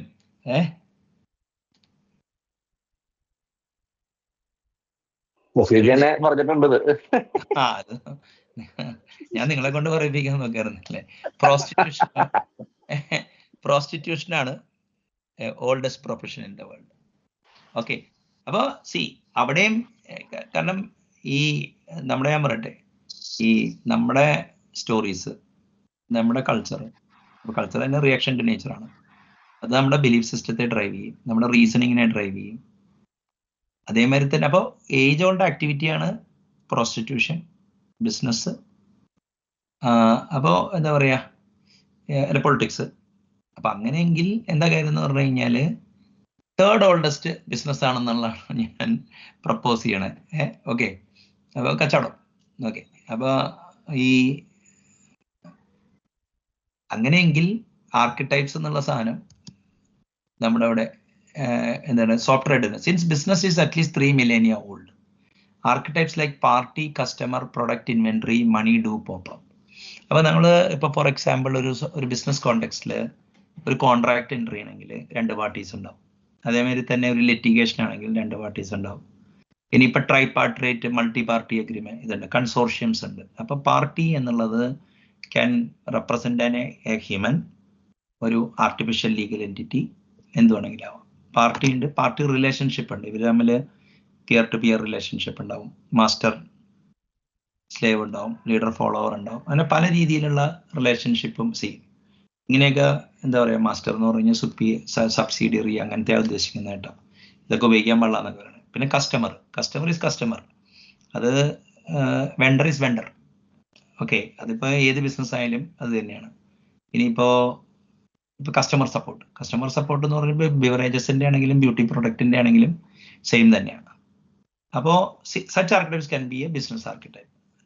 ഇവിടെയാണ് അതിന്റെ കാര്യം. അതായത് പൊളിറ്റിക്സിലും സൊസൈറ്റിയിലും മൂവീസിലും എല്ലായിടത്തും നമ്മൾ ഒരു ആർക്കിടൈപ്സിന്റെ ടേംസിലാണ് തിങ്ക് ചെയ്യുന്നത്. അതുകൊണ്ടാണ് നമുക്ക് സ്റ്റോറീസ് നമുക്ക് കേട്ടാൽ പെട്ടെന്ന് മനസ്സിലാവുന്നത്. അങ്ങനെയെങ്കിൽ സൊസൈറ്റിയുടെ ഒപ്പമുള്ള തേർഡ് ഓൾഡസ്റ്റ് പ്രൊഫഷനായ ബിസിനസ്സിൽ ഈ ആർക്കിടൈപ്സ് എന്ന് പറയുന്ന സാധനത്തിന് വളരെയേറെ പങ്കുണ്ട്. അപ്പൊ സം ആർക്കിടൈപ്സ് ഇവിടെ കൊടുത്തേക്കുന്നത് പാർട്ടി എന്ന് പറഞ്ഞു കഴിഞ്ഞാൽ വിച്ച് റെപ്രസെന്റ്സ് എന്താ പറയാ, individual or an artificial legal entity or a government agency or a non government ഏജൻസിനെ വിത്ത് എ രജിസ്റ്റേർഡ് ID. അതാണ് ഒരു പാർട്ടി എന്ന് പറഞ്ഞാൽ. ഇപ്പൊ നമ്മുടെ കേസിലാണെങ്കിൽ ഇതായിരിക്കും, മറ്റേ ആധാർ കാർഡോ അങ്ങനെയൊക്കെ ആയിരിക്കും, അല്ലെങ്കിൽ സോഷ്യൽ സെക്യൂരിറ്റി നമ്പർ ആയിരിക്കും. എന്റർപ്രൈസ് മോഡലിംഗ്സ് ആണപ്പോൾ ബിസിനസ്സിൽ. അപ്പൊ ബിസിനസ് സിനാരിയോസിൽ ആർക്കിടൈപ്സ് അല്ലെങ്കിൽ ഏജൻസ് എങ്ങനെ അങ്ങോട്ടും ഇങ്ങോട്ടും ഇന്ററാക്ട് ചെയ്യുന്നു എന്നുള്ളത് വളരെ ഇമ്പോർട്ടൻ്റ് ആണ്. ഇഫ് യു സ്ട്രക്ചർ ഇപ്പോൾ ആന്ത്രോപോളജിയിൽ ആർക്കിടൈപ്സ് ഉപയോഗിച്ചിട്ട് സൊസൈറ്റീനെ റീസൺ ചെയ്യണമെങ്കിൽ ബിസിനസ് ആർക്കിടൈപ്സ് വെച്ചിട്ട് സോഫ്റ്റ്വെയറിനെ റീസൺ ചെയ്യണമെന്നാണ് ആ പുസ്തകം പറയുന്നത്. അപ്പോൾ a business archetype is a primordial thing that occurs consistently and universally in business domains and software systems. The collaboration between business archetypes that occur consistently and universally between business environment and software system has to be modeled with നമ്മൾ ഇത് ഈ പ്രസ്തുത പുസ്തകത്തിൽ ഇത് UML മോഡലാക്കി മാറ്റുക ചെയ്യുന്നത്. If you take a look at it, 9 top level ആർക്കിടൈപ്സും ഏകദേശം 168 ആർക്കിടൈപ്സ് ക്ലിയർലി ഡോക്യുമെന്റ് ചെയ്തിട്ടുണ്ട്. അപ്പോൾ UML ക്ലാസിന്റെ ഡയഗ്രവും കൊളാബറേഷനും എല്ലാം അതിൽ കൊടുത്തിട്ടുണ്ട്. ഓക്കെ, അപ്പൊ അങ്ങനെ വരുമ്പോൾ എന്താ കാര്യം എന്ന് പറഞ്ഞു കഴിഞ്ഞാൽ, if you are creating an enterprise application, നമ്മൾ പല കോമൺലി ഒക്കറിങ് ആർക്കിടൈപ്സിന് വേണ്ടി ചിന്തിക്കാനൊന്നും നമ്മൾ അധികം നിൽക്കണ്ട. ഇപ്പൊ for example sex, male female നമുക്കറിയാവുന്നത്, പക്ഷേ there is actually something called universal, ഇപ്പോൾ അൺഡിഫൈൻഡ് ഉണ്ട്. ഇനിയിപ്പോഴാണെങ്കിൽ എനിക്ക് അറിഞ്ഞൂടാ, ഈ ജെൻഡർ പൊളിറ്റിക്സ് ഒക്കെ വന്നപ്പോൾ 10-12 ടൈപ്പ് സെക്ഷൽ അഫിനിറ്റീസ് ഉണ്ടെന്നൊക്കെയാണ് പറയുന്നത്. അപ്പൊ എങ്ങനെ ചെയ്യുന്നത്? How do you model collaboration between archetypes? അപ്പൊ ആർക്കിടൈപ്സ് തമ്മിലുള്ള കൊളാബറേഷൻ ഇത് ചെയ്യാൻ വേണ്ടിയാണ് പാറ്റേൺസ്. അത് തന്നെയാണ് പ്ലോട്ടാണ്. Patterns are plots. Pattern describes a problem which occurs over and over again in the environment in question, and then describes the core of the solution to the problem in such a way that one can use this solution a million times over without much thinking in it. അപ്പോൾ in a nutshell, എക്സ്പേർട്സിന്റെ wisdom clearly ഒരു structured വേയിൽ catalogue ചെയ്ത് വെച്ച് കഴിഞ്ഞാൽ നൊവൈസസും not so great എക്സ്പേർട്സിന് അത് ഒരു ടെംപ്ലേറ്റ് സൊല്യൂഷനായിട്ട്, ഒരു നെയിംഡ് സൊല്യൂഷനായിട്ട് പല കോണ്ടെക്സ്റ്റിൽ അപ്ലൈ ചെയ്യാൻ പറ്റും. അപ്പോൾ ഇത് ക്രിസ്റ്റഫർ അലക്സാണ്ടർ എന്ന് പറഞ്ഞ അയാളൊരു ഇഷിക്കാവ എന്നൊരു ജപ്പാൻകാരനും കൂടി patterns of towns and building എന്നുള്ള ബുക്കിലെ കോട്ടാണ്.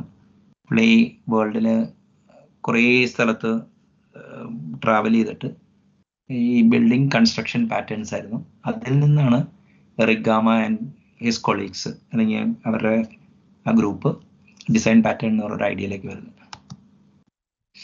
അപ്പൊ ഈ പാറ്റേൺ പറയുമ്പോൾ എന്താ വെച്ചാൽ Christopher Alexander and town building, അതാണ് ഞാൻ നേരത്തെ പറഞ്ഞത്. എറിക് ഗാമയാണ് gang of four. Martin Fowler analysis pattern എന്ന് പറഞ്ഞൊരു സാധനം, പുള്ളിയുടെ 1997 ബുക്കാണ്.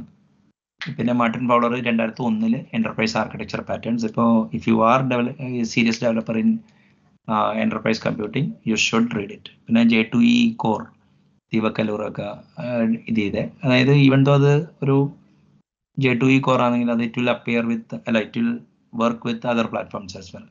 മൈക്രോസോഫ്റ്റിന്റെ പാറ്റേൺസ് ആൻഡ് പ്രാക്ടീസസ് ഇതുണ്ടായിരുന്നു. പിന്നെ പാറ്റേൺസ് ഓഫ് സോഫ്റ്റ്വെയർ ആർക്കിടെക്ചർ.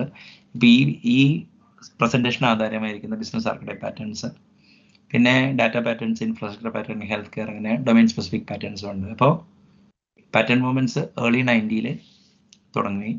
അത് ഈ ക്രിസ്റ്റഫർ അലക്സാണ്ടറിന്റെ വർക്ക് 77 അതിൽ നിന്ന് ഇൻസ്പിറേഷൻ കൊണ്ട് എറിക് ഗാമ ആണ് അവരുടെ ബുക്കാണ് gang of design patterns, elements of reusable object oriented software എന്നുള്ള ബുക്കിൽ നിന്നാണ് ഇത് ചെയ്യുന്നത്. അപ്പോൾ പാറ്റേൺസ് ഇവിടെ പിക്ചറിൽ വരുന്നതിൽ ആർക്കിടൈപ്സ്, ബിസിനസ് ആർക്കിടൈപ്സിനെ ചുറ്റിപ്പറ്റി നിങ്ങൾ സോഫ്റ്റ്വെയറിനെ കുറിച്ച് ഇത് ചെയ്യണമെങ്കിൽ, പാറ്റേൺസ് അല്ലെങ്കിൽ ഏജൻസീസിനൊക്കെ വീവ് ചെയ്യണമെങ്കിൽ ഡിസൈൻ പാറ്റേൺ ഒരു ഇമ്പോർട്ടൻറ്റ് കാര്യമാണ്.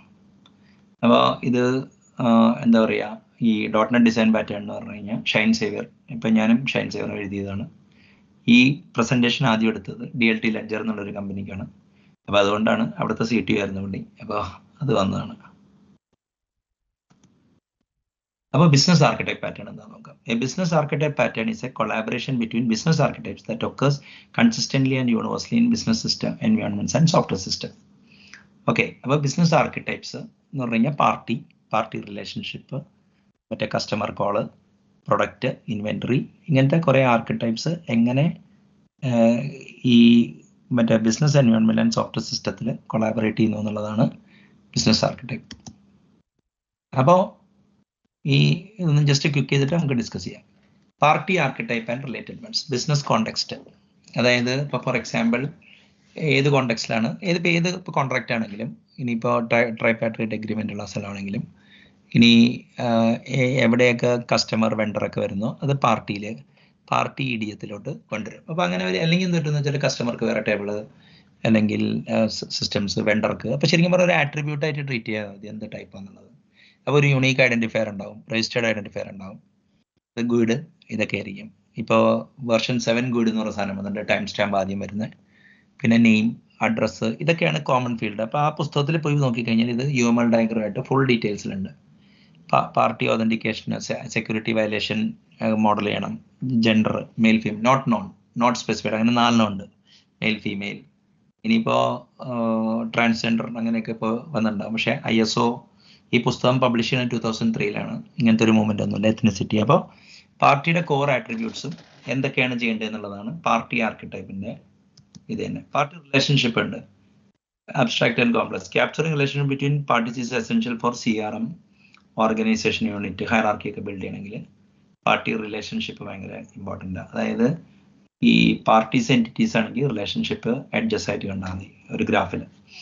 പാർട്ടി റോൾ ആൻഡ് റിലേഷൻഷിപ്പ്, ഇതിനെക്കുറിച്ചൊക്കെയുള്ള ഫുൾ റെസ്പോൺസിബിലിറ്റീസ് എന്തൊക്കെ, അപ്പോൾ ഇതെല്ലാം അത് മോഡൽ ചെയ്തിട്ടുണ്ട്. അപ്പോൾ പാർട്ടി ഉണ്ട്, പാർട്ടി റിലേഷൻഷിപ്പ് ഉണ്ട്. പിന്നെ കസ്റ്റമർ റിലേഷൻഷിപ്പ് മാനേജ്മെന്റ് ആർക്കിടെക്ട്, അതായത് കസ്റ്റമർ സർവീസ് എന്ന് വെച്ച് കഴിഞ്ഞാൽ കസ്റ്റമർക്ക് എന്ത് ഇത് ചെയ്യാൻ പറ്റും. അത് customer service case beauty product ആണെങ്കിലും ബിവറേജിന്റെ പ്രൊഡക്റ്റ് ആണെങ്കിലും സെയിം ആണ്. പിന്നെ customer agent, action and outcome, ഇതിനെക്കുറിച്ചിട്ടുള്ള ഫുൾ ഡീറ്റെയിൽസ് അതിൽ കൊടുത്തിട്ടുണ്ട്. Quantity, which metrics has to be used. Metrics is a standard of measurement. SI system and MKS വേണം. Money and currency, പിന്നെ യൂണിറ്റ്. അപ്പോൾ ബേസ് യൂണിറ്റ്, കറൻസി തന്നെ വേണമെങ്കിൽ വേറൊരു pattern archetype pattern ആയിട്ട് പറയാം.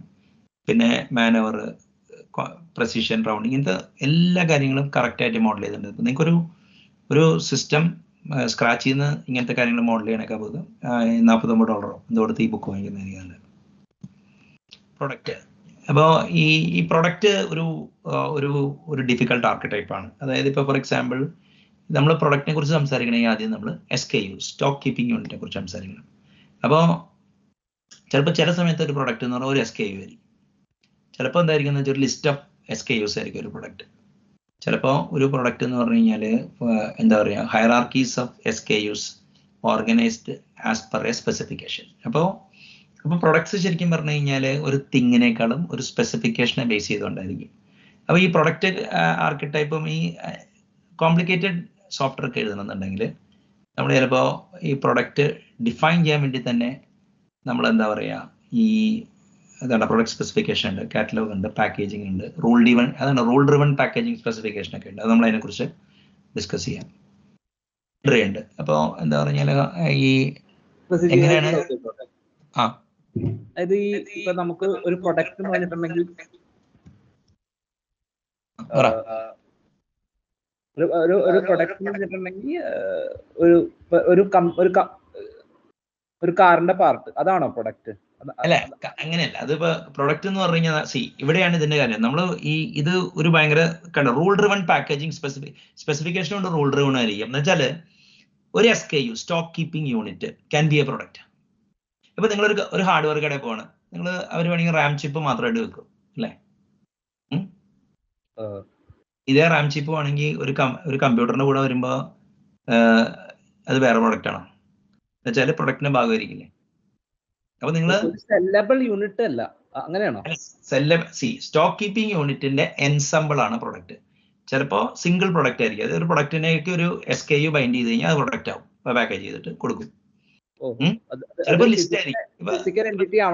അല്ല, ഓണത്തിന് അല്ലെങ്കിൽ ഇപ്പൊ മെയിൻ്റനൻസ് കിറ്റ് എന്ന് പറഞ്ഞ സാധനം, അതായത് എല്ലാം കൂടെ ഒരു ലിസ്റ്റ് ആയിട്ടാണ് വരും നിങ്ങൾക്ക്. ചിലപ്പോ നിങ്ങൾക്ക് ഡു ഇറ്റ് യുവർ സെൽഫ് ആയിരിക്കും, നിങ്ങൾ വാങ്ങിച്ചിട്ട് അസംബിൾ ചെയ്യണമെങ്കിൽ ഒരു ഹൈറാർക്കി ആണല്ലോ, ഒരു റൂൾ ഡ്രിവൺ പാക്കേജിങ് ആയിരിക്കും. ഇവൻ പ്രൈസിങ്ങും അതിനുവേണ്ടി configure price and quote CPQ app എന്ന് പറഞ്ഞൊരു കാറ്റഗറി തന്നെ ഉണ്ട്. മനസ്സിലായില്ലേ? ഈ SKU ആരാ ഡിഫൈൻ ചെയ്യണത്? ഓരോ കമ്പനിക്ക് എന്തോ ഇന്റർനാഷണൽ കോഡൊക്കെ ഉണ്ട് മിക്ക സാധനത്തിന്റെ. ഇപ്പൊ ഈ ഗ്ലോബലി നിങ്ങൾ അയക്കുന്ന സാധനം കൗണ്ടർ ബാൻ മറ്റേ കാറ്റഗറിയിലാണെന്ന് വെച്ചു. അതായത് ഇപ്പൊ ഞാൻ ചോദിച്ചതിന്റെ പശ്ചാത്തലം എന്താ വെച്ചിട്ടുണ്ടെങ്കിൽ, ഇപ്പൊ ഞാൻ ഒരു പാർട്ട് ഡെവലപ്പ് ചെയ്തിട്ടുണ്ടെങ്കിൽ എനിക്ക് മൾട്ടിപ്പിൾ സെല്ലർ എൻഡ് പോയിന്റ് അല്ലെങ്കിൽ സെല് ചെയ്യുന്ന മൾട്ടിപ്പിൾ ആൾക്കാരായിരിക്കും. അവിടെ SKU എല്ലാം ഒന്നായിരിക്കണ്ടേ? പക്ഷെ അവർക്ക് കസ്റ്റമൈസ് ചെയ്തിട്ട് ഒരു SKU ഉണ്ടാക്കാൻ പറ്റണം അല്ല? അതായത് അങ്ങനെ ഉണ്ടോ? അങ്ങനത്തെ ഒരു സിറ്റുവേഷൻ ഞാൻ പറയട്ടെ. ഇപ്പൊ ഫോർ എക്സാമ്പിൾ മിക്ക സ്ഥലത്ത് ഇപ്പൊ പല സ്ഥലത്തെയും ഇൻവെന്ററി കൺട്രോളും മറ്റേതൊക്കെ അവരുടെ കസ്റ്റം ഇത് വെച്ചിട്ടായിരിക്കും. അപ്പൊ യൂണിവേഴ്സൽ നെയിം മാപ്പിങ്ങും ആട്രിബ്യൂട്ട് മാപ്പിംഗ് ഒക്കെ ഒരു വലിയ പ്രശ്നം തന്നെ. ഇപ്പൊ രണ്ട് കമ്പനികളുടെ പ്രൊഡക്റ്റ് കാറ്റലോഗ് മെർജ് ചെയ്യാന്ന് പറഞ്ഞാൽ പ്രാക്ടിക്കലി ഭയങ്കര ബുദ്ധിമുട്ടാണ്. മനസ്സിലായ? പിന്നെ 30 മിനിറ്റിലുണ്ടല്ലോ സിനോണിംസ് മറ്റേതൊക്കെ. SKUന് സ്റ്റാൻഡേർഡ് ഒക്കെ ഉണ്ട്. ഇപ്പൊ ഞാൻ കൊല്ലങ്ങൾക്ക് ഏർലി 1994 ഞാനൊരു സ്ഥലത്ത്, അന്ന് ഞാനൊരു സോഫ്റ്റ്വെയർ കമ്പനി റെപ്രസെന്റേറ്റീവ് സെയിൽസിന് പോയപ്പോ അവിടത്തെ ഒരു മനോജ് എന്ന് പറഞ്ഞൊരു ആ കമ്പനിയുടെ MD ഉണ്ട്. പുള്ളി I do know that okay there is IBM code for എന്തോ സാധനം SKU. മനസ്സിലായില്ലേ? അപ്പൊ ഈ ഓരോ കമ്പനിയും അവരുടേതായ രീതിയിലാണ് ചെയ്യണേ. ഇപ്പൊ ഞാൻ അങ്ങനെ ഒരു സ്റ്റാൻഡേർഡ് ഞാൻ വർക്ക് ചെയ്തിട്ടില്ല. അല്ല, ഞാൻ അപ്പൊ ഇതിലത്തെ ആർക്കിടൈപ്പ് എന്താണ്? പ്രൊഡക്റ്റ് ആർക്കിടൈപ്പ് എന്ന് പറഞ്ഞു കഴിഞ്ഞാൽ അല്ല, ഇപ്പൊ ഈ കമ്പനിയുടെ കാറ്റലോഗ് ഇറങ്ങിയത് 2003 നിങ്ങൾക്ക് വേണമെങ്കിൽ ഒരു ഫ്രഷ് സിസ്റ്റം ഉണ്ടാക്കണം എന്നുണ്ടെങ്കിൽ നിങ്ങൾക്ക് പ്രൊഡക്റ്റ് ആർക്കിടൈപ്പും എങ്ങനെയാണ് ഇൻവെന്ററി ആർക്കിടൈപ്പ് പ്രൊഡക്റ്റ് ഇൻവെന്ററി നമ്മൾ എങ്ങനെ ഇന്ററാക്ട് ചെയ്യണേ എന്നുള്ളത് ഈ ബുക്കിൽ കറക്റ്റ് ആയിട്ട് സ്പെസിഫൈ ചെയ്തിട്ടുണ്ട്.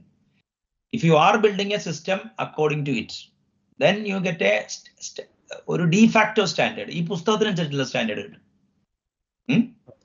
But need not. എന്റെ ആർക്കിടൈപ്പ് എന്ന് പറഞ്ഞിട്ടുണ്ടെങ്കിൽ ഒരു പ്രൊഡക്റ്റ് അതിന് SKU ഉണ്ടാവും എന്നുള്ളതാണ് അല്ലെ? SKU എങ്ങനെയാണെന്നുള്ളത് അങ്ങനെയാണോ ഞാൻ ആർക്കിടൈപ്പിനെ കാണുന്നത്? അല്ല, പ്രൊഡക്റ്റ് എന്ന് പറയുന്ന സാധനം ശരിക്കും പറഞ്ഞ ഒരു നെയിമും അതിനൊരു യുണീക്ക് ഐഡന്റിഫയറും അതിന് കുറെ ആട്രിബ്യൂട്ട്സ് ഉണ്ടാവും അല്ലെ? ആ പ്രൊഡക്റ്റിനെ ബണ്ടിൽ ചെയ്യണമല്ലോ. ബണ്ടിൽ എന്ന് പറഞ്ഞ സാധനമുണ്ട്. ആ ബണ്ടിലിംഗ് വരുമ്പോഴാണ് അതൊരു സിംഗിൾ പ്രൊഡക്റ്റ് ആണോ, സിമ്പിൾ പ്രൊഡക്റ്റ് ആണോ, കോംപ്ലക്സ് പ്രൊഡക്റ്റ് ആണോ. കോംപ്ലക്സ് പ്രൊഡക്റ്റ് എന്ന് പറഞ്ഞാൽ hierarchy rule driven packaging specification വേണം. മറ്റേന്ന് പറഞ്ഞാൽ ജസ്റ്റ് ഒരു കളക്ഷനാണ്. അതായത് നിങ്ങൾക്ക് ഒരു പ്രൊഡക്റ്റ് ക്യാൻ ബി 1 SKU. ഇപ്പൊ ഞാൻ എങ്ങനെയാ മോഡൽ ചെയ്യണേ? മനസ്സിലായില്ലേ? There might be better models. A product can be list of SKUs. മറ്റേത് a product can be a rule driven specification which will be a hierarchy of SKUs organized for a specific purpose. അപ്പൊ ഒരു pattern ഒരു നമ്പറിന്റെ ഇടയിലുള്ള അങ്ങനെയൊക്കെ ആയിരിക്കും അല്ലെ? അതാണോ റൂൾ? അല്ല, ഇപ്പൊ ഞാൻ ചോദിക്കട്ടെ, ഇപ്പൊ ഫോർ എക്സാമ്പിൾ നിങ്ങൾക്ക് കുറെ ബോൾട്ടും മറ്റേതൊക്കെ ഉണ്ടെന്ന് വെച്ചോ. നിങ്ങളൊരു കിറ്റ് വാങ്ങിച്ചു. അപ്പൊ കിറ്റിൽ വാങ്ങിക്കുമ്പോ ഈ ചിലപ്പോ സെയിം മെഷർ ആയിരിക്കും. മറ്റേ ടയറിന് അവിടെ പോണ സാധനം കൊടുത്തിട്ട് വേറെ സ്ഥലത്ത് കൊണ്ട് വെക്കാൻ പറ്റൂല്ലോ. ഹൈറാർക്കിയാണ്. ഈ ഓട്ടോമൊബൈലിലെ ഇപ്പൊ സ്കോഡ, ഓഡി, പിന്നെ അവരുടെ വേറെ ഒന്നുണ്ടാവും ഫോക്സ് വാഗൺ. അവർക്ക് പാർട്സ് അങ്ങോട്ട്, അതായത് ഓഡിയുടെ പാർട്ട് ചിലപ്പോൾ സ്കോഡയിൽ വരും. സ്കോഡ് കാരണം അങ്ങനെയാണ് അവരത്, അങ്ങനെയുള്ളതൊക്കെ മോഡറേറ്റ് ആവുമോ ഇതിൽ? ഇല്ല, അത് കോൺട്രാക്ട് മാനുഫാക്ചറിങ് ഉള്ളതുകൊണ്ട് ചൈനയിലും മറ്റവർക്കാണെങ്കിൽ ആ മാനുഫാക്ചററും ഇവരും തമ്മിൽ കമ്മ്യൂണിക്കേറ്റ് ചെയ്യാൻ വേണ്ടിയാ. മനസ്സിലായോ? അതൊക്കെ ഇതിൽ മോഡൽ ചെയ്യാൻ പറ്റുന്നതാണ് പറയണത് അല്ലേ? അങ്ങനത്തെ ഈ പുസ്തകത്തിലൊരു മോഡൽ ഉണ്ട്. അപ്പൊ നിങ്ങൾക്ക് അവിടെ കൊടുക്കേണ്ട ലേബൽ എന്താന്നുള്ളത് പുസ്തകത്തിന്റെ ഉപയോഗിക്കണമെന്ന് നിങ്ങൾക്ക് തീരുമാനിക്കാം. It's very easily mappable. അവര് പല സ്ഥലത്തു നിന്ന് കണ്ടിട്ടുണ്ടാക്കിയേക്കണതാ. ഓക്കെ. ഒരു ഇപ്പം ഞാനൊരു ഓഡിയൻസ് എന്നുള്ള രീതിയിൽ എൻ്റെ ടേക്ക് അവേ എന്ന് പറഞ്ഞിട്ടുണ്ടെങ്കിൽ ഒരു പ്രൊഡക്റ്റ് എന്നുള്ള ആർക്കിടൈപ്പ് ഉണ്ടാവും എന്നുള്ളതാണ് അല്ലേ? അതെ അതെ. പ്രൊഡക്റ്റ് ഇപ്പൊ ഞാൻ പറഞ്ഞില്ല, ഇപ്പൊ ക്വാണ്ടിറ്റി, ഇപ്പൊ SI സിസ്റ്റം ആണോ MKS സിസ്റ്റം ആണോ ഉണ്ടല്ലോ, മീറ്റർ കിലോ സെക്കൻഡ് അങ്ങനെ കാണുന്നുണ്ട്, മൈൽ കിലോ സെക്കൻഡ്, അങ്ങനെ ഇതുണ്ട്. SI സിസ്റ്റം ഇന്റർനാഷണൽ ഫ്രാൻസിലെങ്ങാണ്ട് 1 കിലോ എന്തോ ഇതുണ്ട്. മനസ്സിലായില്ലേ?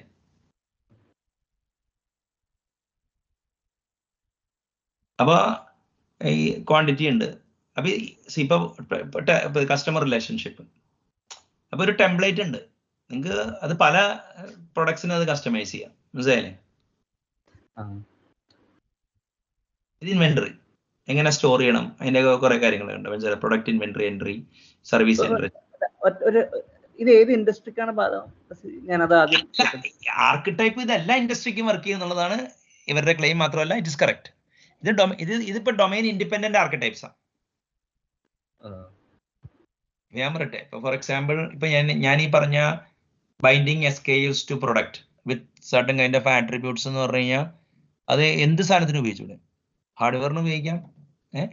അല്ലെ, ഇതൊരു ലോജിക്കൽ മോഡൽ മാത്രമല്ലേ ഉള്ളൂ, ഇതിന്റെ ഇംപ്ലിമെന്റേഷൻ അല്ലെ? ഇതൊരു ലോജിക്കൽ മോഡൽ എന്നല്ലേ പറയാൻ പറ്റുള്ളൂ? അല്ല, logical model with human diagram തന്നു കഴിഞ്ഞാൽ നിങ്ങൾക്ക് വേണമെങ്കിൽ ഒരു ചെറിയ ടീമിനെ അസംബിൾ ചെയ്ത് കഴിഞ്ഞാൽ ഇത് ക്യാപ്ചർ ചെയ്തിട്ട് നിങ്ങൾക്ക് കോഡ് ജനറേറ്റ് ചെയ്യാം, സോഫ്റ്റ്വെയർ ആയിട്ട് റിലൈസ് ചെയ്യാം. ഓക്കെ. പക്ഷെ അത് എല്ലാ ഇൻഡസ്ട്രിക്കും വർക്ക് ചെയ്യണം നിർബന്ധമില്ല. കാരണം ഇൻഡസ്ട്രിയുടേതായ കസ്റ്റമൈസേഷൻ ഉണ്ടാവാം അല്ലെ? അല്ല, പക്ഷേ ഇപ്പൊ ഞാൻ ചോദിക്കട്ടെ, നിങ്ങൾക്ക് ഇപ്പൊ ഫോർ എക്സാമ്പിൾ അഡ്രസ് മാനേജ്മെന്റ്, ഇപ്പൊ ഈ ബുക്ക് ഞാൻ എൻകൗണ്ടർ ചെയ്യുന്ന സമയത്ത് $47 million ആണ് ആമസോൺ അവരുടെ അഡ്രസ്സ് തെറ്റിക്കഴിഞ്ഞു കഴിഞ്ഞാൽ അവർക്ക് ഭയങ്കര നഷ്ടം വരുന്നുണ്ട്. അപ്പൊ ഒരു വലിയ ടീമാണ് അത് മാനേജ് ചെയ്യണത്. പാർട്ടി റിലേഷൻഷിപ്പ് ആർക്കിടൈപ്പ് ഉണ്ടെങ്കിൽ അത് ഉഗ്രനായിട്ട് അത് മോഡൽ ചെയ്യാം.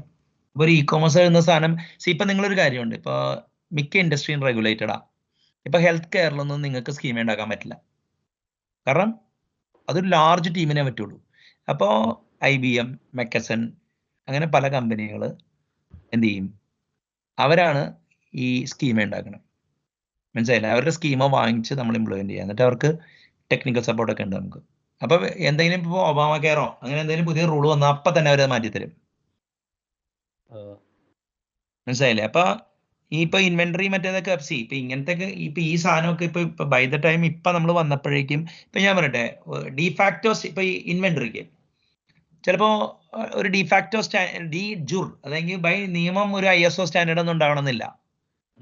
ബട്ട് സാപ്പ് ഇൻഡസ്ട്രി ലീഡർ ആയതുകൊണ്ട് സാപ്പിന്റെ ഇൻവെന്ററി സിസ്റ്റമായിട്ട് ഇന്ററാക്ട് ചെയ്യാന്നുള്ളത് എല്ലാവരും വന്നു കഴിഞ്ഞാൽ ഒരു ഡിഫാക്ടോ സ്റ്റാൻഡേർഡായി മാറും. മനസ്സിലായില്ലേ? ഇപ്പം ഈ ബുക്കിനെ അനുസരിച്ചിട്ട് നിങ്ങൾ ഉണ്ടാക്കുകയാണ്, അല്ലെങ്കിൽ നിങ്ങളാണ് ഒരു മാർക്കറ്റ് ലീഡർ ആവുകയാണെങ്കിൽ ഓട്ടോമാറ്റിക്കലി ഇതാവും ഡിഫാക്ടോ സ്റ്റാൻഡേർഡ്. പക്ഷെ ഞാൻ ഇതിന്റെ ഉള്ളിൽ കണ്ടതെന്ന് വെച്ച് കഴിഞ്ഞാൽ ഇപ്പൊ ടെലിഫോൺ നമ്പർ, ഇപ്പൊ നിങ്ങൾക്ക് ടെലിഫോൺ നമ്പർ എങ്ങനെ സ്റ്റോർ ചെയ്യണം? ഈ നിങ്ങൾക്ക് യൂണിവേഴ്സലി ഒരു സ്റ്റാൻഡേർഡ് പാറ്റേൺ ഉണ്ട്. ഈവൻ റെഗുലർ എക്സ്പ്രഷൻ പോലും കൊടുത്തിട്ടുണ്ട് ഈ ബുക്കിൽ. മനസ്സിലായോ? അപ്പൊ ഇപ്പൊ അല്ലെങ്കിൽ ടെലിഫോൺ നമ്പർ വെരിഫൈ ചെയ്യാൻ വേണ്ടി നിങ്ങൾ എന്തൊക്കെ കോഡ് എഴുതണം? വേണ്ടേ? ഇനിയിപ്പോ സെക്സ്, അപ്പൊ സെക്സ് കൊടുക്കുമ്പോ ഇപ്പൊ മെയിൽ, അതിന് ISO സ്റ്റാൻഡേർഡ് ഉണ്ട്. മെയിൽ ഫീമെയിൽ എന്താ പറയാ, നോട്ട് സ്പെസിഫൈഡ്. മനസ്സിലായില്ലേ? അപ്പൊ അതിൽ പുതിയ എൻട്രി വന്നു കഴിഞ്ഞാൽ നിങ്ങൾ അതിലുണ്ട്. അപ്പൊ അത് ഇന്റർപ്രറ്റ് ചെയ്യുമല്ലോ. ഇപ്പൊ പല സ്ഥലത്തും നോമിനൽ വാല്യൂസ് എക്സ്ചേഞ്ച് ചെയ്യുമ്പോഴാണ് പ്രശ്നം തന്നെ. നെയിം ആണല്ലോ, അപ്പൊ ഒരു സ്റ്റാൻഡേർഡ് ഓണ്ടോളജി ഫിറ്റ് ചെയ്യണമെന്നില്ല. അപ്പോ ഈ ബുക്ക് എടുത്ത് നിങ്ങൾ ഒന്ന് മറിച്ചു നോക്കിയാൽ നിങ്ങൾക്ക് മനസ്സിലാവും. അതായത് ഇപ്പൊ നിങ്ങളൊരു സ്കീമ മാനേജ് ചെയ്യുന്നു, അല്ലെങ്കിൽ ഏതെങ്കിലും ഒരു ഡൊമൈൻ്റെ ബിസിനസ് മോഡലൊക്കെ ഓൺ ചെയ്യണമെങ്കിൽ ഡെഫിനറ്റ്ലി ഈ book will actually do A world of good. അത് മാത്രമല്ല ഇതിലെ അന്ന് തന്നെ ഒരു കമ്പനി $10,000 വിലയിട്ടെ. അതായത് ബുക്കിന് $49 ഉള്ളൂ. പക്ഷേ ഈ ബുക്കിലെ കാറ്റലോഗ് നിങ്ങൾ ജസ്റ്റ് ഡാറ്റ എൻട്രി നടത്തി ഒരു ചെറിയ ടീമിനെ കൊണ്ട് ചെയ്യിക്കുകയാണെങ്കിൽ അതിന് $10,000 വിലയുണ്ടെന്ന് പറഞ്ഞു. മനസ്സിലായില്ലേ? അപ്പോൾ ഇൻവെന്ററി ഉണ്ട്, പിന്നെ ഓർഡർ ഉണ്ട്, ഓർഡർ ലൈൻ ഒക്കെ. അപ്പോൾ എന്ന് വെച്ചാൽ ഇൻവോയ്സ് പ്രിപ്പയർ ചെയ്യാൻ എല്ലാ സാധനവും ഉണ്ട്. പിന്നെ ബിസിനസ് റൂൾസ്, മനസ്സിലായില്ലേ? How rules interact with business processes, business rules and business system rules. അതായത് നമ്മൾ ഇടയ്ക്ക് 18 വയസ്സായാലേ മറ്റേ ഇത് പാടുള്ളൂ, അല്ലെങ്കിൽ ഫെബ്രുവരിയിൽ 29 പാടില്ല, ഇങ്ങനത്തെ കുറെ ഹൊറിസോണ്ടൽ ആയിട്ടുള്ള സാധനങ്ങളില്ല. അതാണ് business system rules. Business rules എന്ന് പറഞ്ഞു കഴിഞ്ഞാൽ ആ ഡൊമൈനായിട്ട് സ്പെസിഫിക് ആയിട്ടുള്ള സാധനം, മനസ്സിലല്ലേ? റൂൾ എഞ്ചിന് ഉപയോഗിക്കുകയാണെങ്കിൽ പ്ലഗിൻസോ സ്ക്രിപ്റ്റിംഗ് ലാംഗ്വേജ് ആണെങ്കിൽ അവിടെ നിങ്ങൾക്ക് ഇത് ചെയ്യാൻ പറ്റും. ഇത് അത്യാവശ്യമില്ല. ഇതിലെ ഒരു ചെറിയൊരു ഒരു എക്സ്പ്രഷൻ ഇവാലുവേറ്റർ ഉണ്ട്, അത്ര പവർഫുൾ അല്ല. കാരണം അവരുടെ ഉദ്ദേശം ഇത് ജസ്റ്റ് ഒന്ന് കാണിക്കുക എന്നുള്ളതായിരുന്നു, മനസ്സിലായില്ലേ? പിന്നെ ആർക്കിടൈപ്പ്, മാവൻ ആർക്കിടൈപ്പ് എന്ന് പറയുന്ന സാധനം ശരിക്കും പറഞ്ഞാൽ ആർക്കിടൈപ്സിൻ്റെ ഒരു എക്സാമ്പിളാണ്. J2E ആപ്ലിക്കേഷൻ ഒരു ആർക്കിടൈപ്പാണ്. പിന്നെ ഇപ്പോൾ ഞാനും ഷാനും കൂടി എഴുതിയൊരു പേപ്പറുണ്ട്. അതായത് ഇതൊരു കിടിലൻ കേസ് സ്റ്റഡി ആട്ടോ ഈ ആർക്കിടൈപ്സിൻ്റെ. നമുക്ക് അതിലോട്ട് നമുക്ക് വരാം. അപ്പോൾ ബേസിക്കലി ഇവിടെ ഐഡിയ എന്താണെന്ന് വെച്ച് കഴിഞ്ഞാൽ ഈ സെഷൻ്റെ നമുക്ക് ഒരു സ്ലൈഡായിട്ട് പോകാം. അതായത് ആർക്കിടൈപ്പ് എന്നുള്ളത് എല്ലാ സോഷ്യോ കൾച്ചറൽ കോണ്ടെക്സ്റ്റിലും ഹ്യൂമൻ ഏജൻസ് നമുക്ക് അതിനെ ഹ്യൂമൻ ഏജൻസിയെ അല്ലെങ്കിൽ ഏജൻസിനെ നമുക്ക് പല ആർക്കിടൈപ്പായിട്ട് നമുക്ക് മോഡൽ ചെയ്യാം. അപ്പോൾ ഹീറോ, വില്ലൻ, ശകുനി, തോഴി, അങ്ങനെ കുറേ കാര്യങ്ങൾ. അപ്പോൾ അത് ആന്ത്രോപോളജിക്കൽ അല്ലെങ്കിൽ നരവംശാസ്ത്ര തലത്തിൽ മാത്രമല്ല, ആ ആർക്കിടൈപ്സ്, അതായത് ഇപ്പം എന്താ പറയുക, നമ്മുടെ ഈ പൊതുബോധത്തിൽ നിന്നുണ്ടാവുന്ന ആർക്കിടൈപ്സ് ആണ് ഹംസാത് സാധ്യ, മറ്റേ ഈ കഥ പറയുമ്പോൾ മാതിരിയുള്ള സിനിമയൊക്കെ ഇത്രയും സക്സസ്ഫുൾ ആവാൻ കാരണം കൃഷ്ണകുചേല കഥയും രാമായണ കഥയും റീപാക്കേജ് ചെയ്ത് ചെയ്യുമ്പോൾ. അപ്പോൾ വേണമെങ്കിൽ ഫാമിലി ഫ്യൂഡ് നമ്മൾ മഹാഭാരതത്തിൻ്റെ സെറ്റിങ്സിൽ സംസാരിച്ചു കൊടുത്തു കഴിഞ്ഞാൽ ദെൻ അത് കയറിപ്പോയിക്കോളും. വെസ്റ്റിലാണെങ്കിലും പല ഈ സ്പാർട്ടൻ കഥകളും മറ്റേ സാധനങ്ങളൊക്കെ ഭയങ്കര ഇതാവുന്നത് വെച്ചാൽ, അപ്പോൾ ഒരു തിങ്കിങ് ഇൻ ആർക്കിടൈപ്സ് മനുഷ്യൻ്റെ ഒരു സഹജമായ വികാരമാണ്.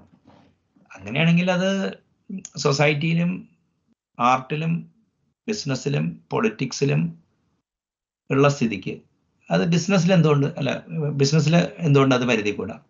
അപ്പോൾ നോക്കിക്കഴിയുമ്പോൾ അവിടെ പാർട്ടി റിലേഷൻഷിപ്പ്, കസ്റ്റമർ, വെണ്ടർ, അതിനൊക്കെ പാർട്ടിയായിട്ട് നമുക്ക് മോഡൽ ചെയ്യാം. പിന്നെ എന്താ പറയുക, business rules, quantity, measure, minor archetypes like sex, പിന്നെ എന്താ പറയുക.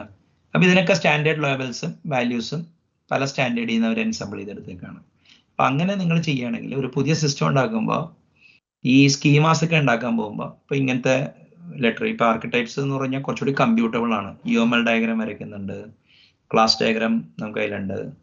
ഈവൻ എങ്ങനെയാണ് മറ്റേ ചില സ്ഥലത്ത് സ്റ്റേറ്റ് മെഷീൻ വരെ അവർ അതിൽ കൊടുക്കുന്നുണ്ട്. അപ്പോൾ it's a book which will help you to reason about enterprise system in a domain agnostic manner. അപ്പോൾ നിങ്ങൾക്ക് വേണമെങ്കിൽ ഏത് സമയത്തും ഡൊമൈനിനനുസരിച്ച് നിങ്ങൾക്ക് ഇത് ട്വീറ്റ് ചെയ്യാൻ പറ്റും. അപ്പോൾ ഇന്ററോപ്പറബിലിറ്റി, ആർക്കിടൈപ്സിന്റെ ഇന്ററോപ്പറബിലിറ്റിയിലാണ് ശ്രീജിത്തിന്റെ ചോദ്യം വന്നത്. അവിടെ ഡിഫാക്ടോ സ്റ്റാൻഡേർഡ് ഉണ്ടാവും, ഡിജൂർ സ്റ്റാൻഡേർഡ് ഉണ്ടാവും. അപ്പോൾ ഡിപ്പെൻഡിങ് അപ്പോൺ ഇതുണ്ട്. ഇപ്പം ഈ തിങ്സ് ലൈക്ക് പ്രൊഡക്റ്റ് ഇത് ചെയ്യാൻ വേണ്ടി സ്റ്റാൻഡേർഡ് മെക്കാനിസം ഉണ്ട്. പ്രൊഡക്റ്റ് പാക്കേജിങ്, അത് ബണ്ടിൽ ചെയ്യണം എങ്ങനെയാണ്, ഈ പിന്നെ എന്താ പറയുക, SKUസും പ്രൊഡക്റ്റും തമ്മിൽ എങ്ങനെ ഇത് ചെയ്തിരിക്കുന്നു, എങ്ങനെ ഇപ്പം നമ്മളൊരു പ്രൊഡക്റ്റ് കാറ്റലോഗിലേക്ക് മാസ്റ്റർ ഡാറ്റ മാനേജ്മെന്റ് ചെയ്യാൻ പറ്റുമോ, പിന്നെ 100 കൂട്ടം ഇഷ്യൂസ് ഉണ്ടെങ്കിലും you will get a gist of what is suppose to be done. അപ്പം ഇതാണ് ബുക്ക്. അപ്പം now floor is open for discussion.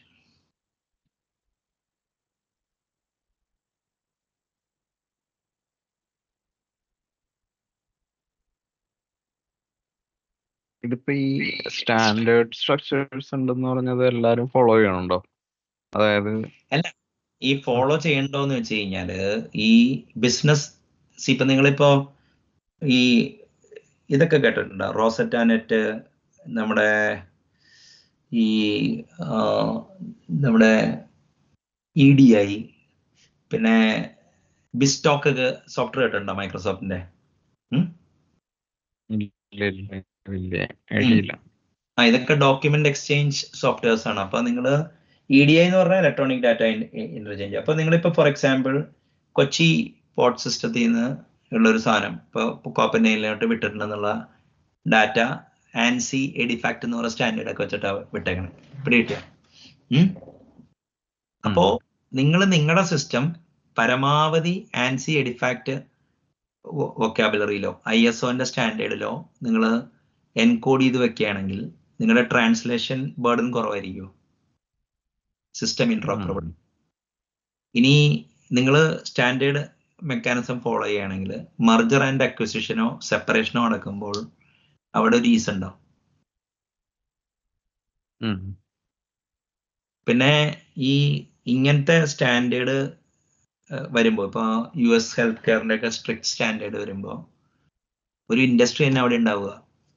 അതായത് ഇപ്പൊ ഫോർ എക്സാമ്പിൾ ചിലപ്പോ സാപ്പ് അവരുടെ ഇതൊരു ബിസിനസ് മോഡലിങ്ങിന്റെ ബൈ പ്രൊഡക്റ്റ് ആണ് ഈ എന്റർപ്രൈസ് മോഡലിംഗ്, മനസ്സിലായല്ലേ? അപ്പോ ഈ പുസ്തകത്തെ നമുക്കൊരു index into such standard ആയിട്ട് കാണാം. ഇനി നിങ്ങൾക്ക് ഒന്നുമില്ലെങ്കിൽ ഇത് സ്റ്റാൻഡേർഡ് ആയിട്ട് കാണിക്കാം. പിന്നെ ഈ model driven architecture, software factory approach എന്ന് പറഞ്ഞാൽ ആ സമയത്ത് വളരെ ഹോട്ടായിരുന്നു. അപ്പോൾ നിങ്ങൾ എന്താ പറയുക, ഈ സോഫ്റ്റ്വെയർ ഡെവലപ്മെന്റ് സ്കെയിൽ ആവണമെങ്കിൽ ഫ്രെയിംവർക്ക്സ്, പാറ്റേൺസ്, മോഡൽസ്, ഹയർ ലെവലിൽ മറ്റേ കോഡ് ജനറേഷൻ നടക്കണം. എന്നാലേ നമുക്ക് സിസ്റ്റംസ് മോഡൽ ചെയ്യാൻ പറ്റുള്ളൂ. ഇതേ സമയത്ത് തന്നെ എക്സിക്യൂട്ടബിൾ UML എന്ന് പറഞ്ഞ ഒരു മൂവ്മെന്റ് നടക്കണ്ടായിരുന്നു. അതായത് UML നിങ്ങൾ കൊടുത്തു കഴിഞ്ഞ് കഴിഞ്ഞാൽ നിങ്ങൾക്കത് കോഡാക്കി മാറ്റണം. അതിനുവേണ്ടി എന്താണ് കുറെ മെറ്റ ഒബ്ജക്ട് ഫെസിലിറ്റി, അങ്ങനെ കുറെ കാര്യങ്ങളൊക്കെ ഉണ്ടായിരുന്നു. അപ്പൊ ബേസിക്കലി എല്ലാവരും ഫോളോ ചെയ്യണമെന്നില്ല. പക്ഷേ ചില സ്റ്റാൻഡേർഡ് ഇന്റർനാഷണൽ ഇൻഡസ്ട്രിയിൽ ആൾക്കാർ കസ്റ്റം സോഫ്റ്റ്വെയർ ഡെവലപ്പ് ചെയ്യാറില്ല, മിക്കതും വാങ്ങിച്ചു വെക്കുകയാണ് ചെയ്യുന്നത്. പിന്നെ നമ്മൾ ജോയൊക്കെ വർക്ക് ചെയ്യുന്ന സ്ഥലത്ത് കുറച്ച് ആൾക്കാർ ചിലപ്പോൾ കോസ്റ്റ് സേവ് ചെയ്യാൻ വേണ്ടി ചിലപ്പോൾ ആ ഇന്റർനാഷണൽ സ്റ്റാൻഡേർഡുള്ള സാധനങ്ങൾ ചിലപ്പോൾ ഡൊമസ്റ്റിക്കലി ഇംപ്ലിമെന്റ് ചെയ്യാം. പക്ഷെ മിക്കവരും ഒരു വെണ്ടേഴ്സ് ഡൊമിനേറ്റ് ചെയ്യുന്ന ഒരു ഇൻഡസ്ട്രിയാണ്. അപ്പൊ നിങ്ങൾക്ക് നാളെ വെണ്ടറിന്റെ അടുത്ത് വർക്ക് ചെയ്യാനോ ഇനിയിപ്പോൾ ഏതെങ്കിലും ഒരു സ്ഥലത്ത് നിങ്ങൾക്ക് ഇങ്ങനത്തെ ഒരു സോഫ്റ്റ്വെയർ ചെയ്യാനോ ചിലപ്പോൾ ഇങ്ങനത്തെ ഒരു സാധനത്തിന് ഭൗതിക തലത്തിനപ്പുറത്തേക്ക് പ്രസക്തി ചിലപ്പോൾ ആധുനിക ലോകത്തിൽ ഉണ്ടാവണമെന്നില്ല, മനസ്സിലായില്ലേ? അപ്പോൾ ആൻസർ എന്താണെന്ന് വെച്ചാൽ most people do not follow standard because of various reasons. But there is always ഇപ്പോൾ ഒരു EDI ഇപ്പോൾ നമ്മുടെ ഇന്റേണൽ ഓണ്ടോളജിയിൽ നിന്ന് ആൻസി എഡിഫാക്ട് ഓണ്ടോളജിയിലോട്ട് ട്രാൻസ്ലേറ്റ് ചെയ്യുന്ന സോഫ്റ്റ്വെയർ വാങ്ങിക്കാൻ കിട്ടും. പിന്നെ XML EDI എന്നുള്ളൊരു ഇനിഷ്യേറ്റീവ് ഉണ്ടായിരുന്നു. അപ്പോൾ ഈ മിക്കവാറും സ്റ്റാൻഡേർഡ് ഫോളോ ചെയ്യാറില്ല. അതുകൊണ്ട് തന്നെ ഈ മിഡിൽ വെയർ വിൽക്കുന്നവരും ഈ ബിസ്റ്റോക്കും മറ്റേ റോസറ്റാനറ്റൊക്കെ സണ്ണും IBM എല്ലാം അവർക്കൊക്കെ എന്താ പറയാ ഇതിൽ ബെറ്റ് ചെയ്യുന്നുണ്ടായിരുന്നു. ഞാൻ ഈ ബുക്കിനെ കാണുന്നതെന്ന് വെച്ച് കഴിഞ്ഞാൽ ഈ ബുക്ക് കാരണം ഈ ബുക്ക് എനിക്ക് കിട്ടുന്നത് ഞാൻ സിസ്റ്റം സോഫ്റ്റ്വെയർ ചെയ്തിട്ട് ആദ്യമായിട്ട് എന്റർപ്രൈസ് കമ്പ്യൂട്ടിങ്ങിൽ വർക്ക് ചെയ്യുന്ന സമയത്താണ്. അപ്പൊ അവിടുത്തെ ഈ ഒരു ലെൻസ് ഏതൊക്കെ ആർക്കിടെക്ട്സ് അവിടെ ഉണ്ടെന്നുള്ളത് പെട്ടെന്ന് ആ സിസ്റ്റം റീസൺ ചെയ്യാനും പിൽക്കാലത്ത് കൺസൾട്ടിങ്ങിലും ഇത് വളരെ യൂസ്ഫുൾ ആയിരുന്നു. പിന്നെ എൻ്റെ ഇൻട്രസ്റ്റ് ഇൻ മറ്റേ model driven architecture, DSL, patterns എല്ലാം go hand in hand with this, മനസ്സിലായില്ലേ? അപ്പൊ അതാണ് ഇപ്പൊ എൻ്റെ ലൈഫിൽ ഇപ്പൊ 2007 തന്നെ ഇത് കണ്ടപ്പോൾ തന്നെ സെഷൻ എടുക്കാൻ കാരണം. അപ്പൊ എൻ്റെ കോപ്പി ഞാൻ കെയർഫുള്ളി ഗാർഡ് ചെയ്ത് വെച്ചിട്ടുണ്ട്. പിന്നെ ഈ ബുക്ക് ഡൗൺലോഡ് ചെയ്യാൻ കിട്ടും നെറ്റിലെ, CHM ഫയലായിട്ട് കിടക്കുന്നുണ്ട്. അപ്പൊ ഈ ബുക്ക് ഞാൻ കൊണ്ടുപോയി പ്രസ് ചെയ്യും. ഇപ്പൊ ഇത് പറയുമ്പോൾ എല്ലാവരും കളിയാക്കും ഇതൊക്കെ നമുക്ക് എല്ലാവർക്കും ചെയ്യാൻ പറ്റുമെന്ന്. പക്ഷെ ഈ കളിയാക്കിയവരൊക്കെ പിൽക്കാലത്ത് അവരവരുടെ കമ്പനിയിൽ അവരിപ്പോ ഡയറക്ടറോ CXO ഒക്കെ ആകുമ്പോൾ ഇതിനെ ചുറ്റിപ്പറ്റി ടൈപ്പ് സിസ്റ്റം വരെ ഉണ്ടാക്കാൻ നോക്കാറുണ്ട്. I think every software engineer worth its salt who works in .NET or Java space should have a good understanding of this book. എന്തുകൊണ്ടോ ഇതിന് കിട്ടേണ്ട ആ ട്രാക്ഷൻ കിട്ടിയില്ല. അപ്പൊ ഇതിനൊപ്പം തന്നെ നിൽക്കാവുന്ന ഒരു ബുക്കാണ്. പക്ഷെ ഇത് കുറച്ചും കൂടി എന്താ പറയാ ഒരു ഈ ബ്രോഡ് ബുക്കാണ്. പക്ഷെ ഇതെങ്ങനെ പാറ്റേൺസും ഫ്രെയിംവർക്സും ടൂൾസ് ആയിട്ട് മോഡൽ ഡ്രോൺ ആർക്കിടെക്ചറുമായി തന്നെ മൈക്രോസോഫ്റ്റിന് ഒരു ഇനിഷ്യേറ്റീവ് ഉണ്ടായിരുന്നു, software factory approach. Software factories ഒരു വൈലിയുടെ ബുക്കാണ്. ഇത് രണ്ടും ഡൊമൈൻ ഡ്രിവൺ ഡിസൈൻ എന്ന് പറഞ്ഞ ബുക്കും കൂടി ചേർത്ത് വായിച്ചു കഴിഞ്ഞാൽ so you'll be seeing the world in much better manner, which will be, see, as I speak to you, perhaps in the enterprise consulting success ഈ ബുക്കും സോഫ്റ്റ്വെയർ ഫാക്ടറീസും മറ്റേതും has played a role എന്നാണ് എനിക്ക് മനസ്സിലായത്. അതെപ്പോഴും ഇന്റഗ്രേഷൻ സോഫ്റ്റ്വെയർ എഴുതുമ്പോഴോ മറ്റേ ഈ ഇത് ഭയങ്കര യൂസ്ഫുൾ ആണ്. ഇതാണ് ഇതിന്റെ ആൻസർ.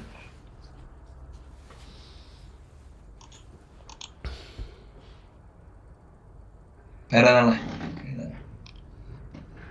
ഓക്കെ, അപ്പൊ ഇതിനെ കുറിച്ച് എന്താ അഭിപ്രായമുള്ളത്? മറ്റേ നമ്മുടെ കഥ പറയുമ്പോഴും മറ്റേ എന്താ പറയാ കൃഷ്ണ കുചേല കഥ,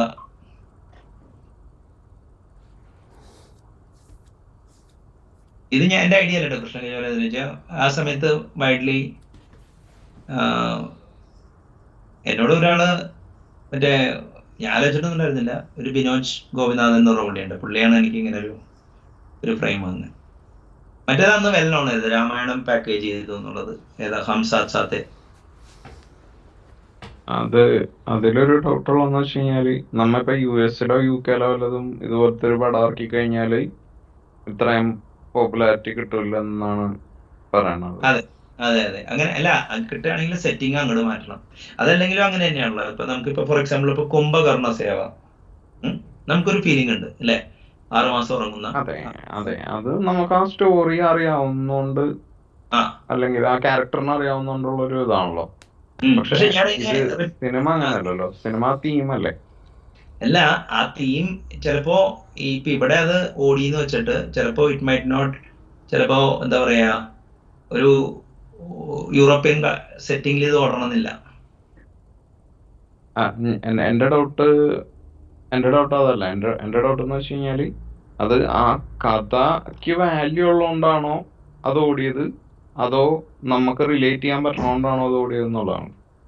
അല്ല, അതിപ്പോ ബ്യൂട്ടി ലൈസിന്റെ ഐസ് ഓഫ് ദി ബിഹോൾഡർ അല്ലേ. ഇപ്പൊ ചിലപ്പോ അടൂർ ഗോപാലകൃഷ്ണന്റെ സിനിമകളൊക്കെ ചിലപ്പോൾ അടിപൊളിയൊക്കെ ആയിരിക്കും, ചിലപ്പോ ഇന്റലക്ച്വലി സ്റ്റിമുലേറ്റിംഗ് ആയിരിക്കും. പക്ഷെ ഒരു കമേഴ്ഷ്യൽ ഗ്രേഡ് സിനിമ എന്ന് പറഞ്ഞു കഴിഞ്ഞാല് അവിടെ ഓഡിയൻസിന്റെ മറ്റേ ഒപ്പീനിയനും അവരുടെ വികാരമൊക്കെ ഭയങ്കര ഇമ്പോർട്ടൻ്റ് ആണല്ലോ.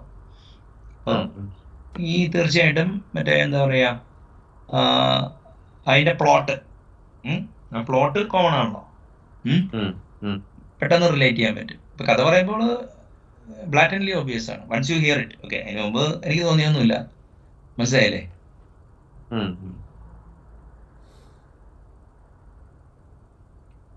ഇതിപ്പോ എൻ്റെ ഒരു ഫ്രണ്ട് ഉണ്ട്, പുള്ളി ഇത് കണ്ടു വന്നപ്പോ തന്നെ രാമായണം പാക്കേജ് ചെയ്തതെന്നാണ് എന്നോട് പറഞ്ഞത്. അപ്പൊ അത് അപ്പൊ അവിടെ വി തിങ്ക് ഇൻ ആർക്കിടൈപ്സ് എന്നാണ് പറയുന്നത് അവിടെ, മനസ്സിലായില്ലേ? ഇത് സ്റ്റോറിക്ക് ഒരു പാറ്റേൺ ഉണ്ട്, ആ പാറ്റേണിന്റെ ഉള്ള ആർക്കിടൈപ്സിന്റെ ഒരു സെറ്റ് ഓഫ് ബിഹേവിയറും കൊളാബറേഷനുമാണ് ശരിക്കും പറഞ്ഞ സ്റ്റോറി, മനസ്സിലായില്ലേ? അവിടെ വെയിറ്റ് അങ്ങോട്ടും ഇങ്ങോട്ടും ഷിഫ്റ്റ് ചെയ്ത് കഴിഞ്ഞാല് ആ ഒരു ഇത് വരും. അതിപ്പോ ഈവൻ ലേ ഔട്ട് പോലും സ്ക്രീൻ പ്ലേ പോലും ഭയങ്കരമായിട്ട് മിമിക് ചെയ്തത്, മനസ്സിലായില്ലേ? പാതകം വെച്ച് ഇത് തന്നെ കസേരയിലെ ഉള്ളി കയറിയിരിക്കില്ല.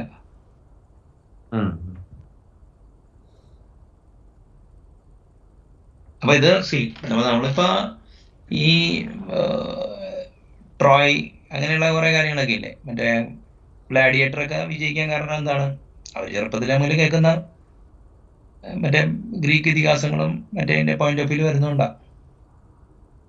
ഉം. ഒഡീസി ഒരു പോയമാണ് ശരിക്കും പറഞ്ഞാൽ. ഉം. ഉം.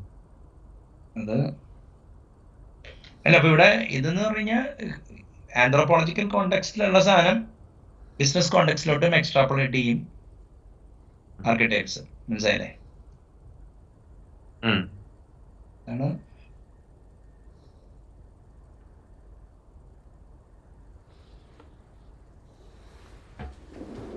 ഇതൊരു നല്ല സീരീസ് ആയിട്ടോ, സിവിലൈസിങ് ദ ബാർബറിയൻസ്. ഉം.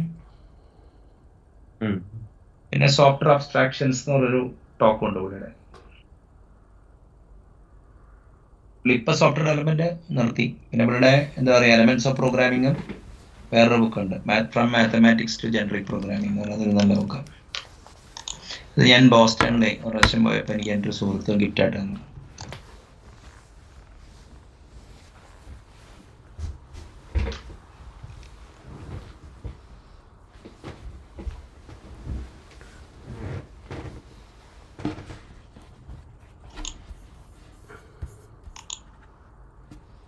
ഇതാണ് നമുക്ക്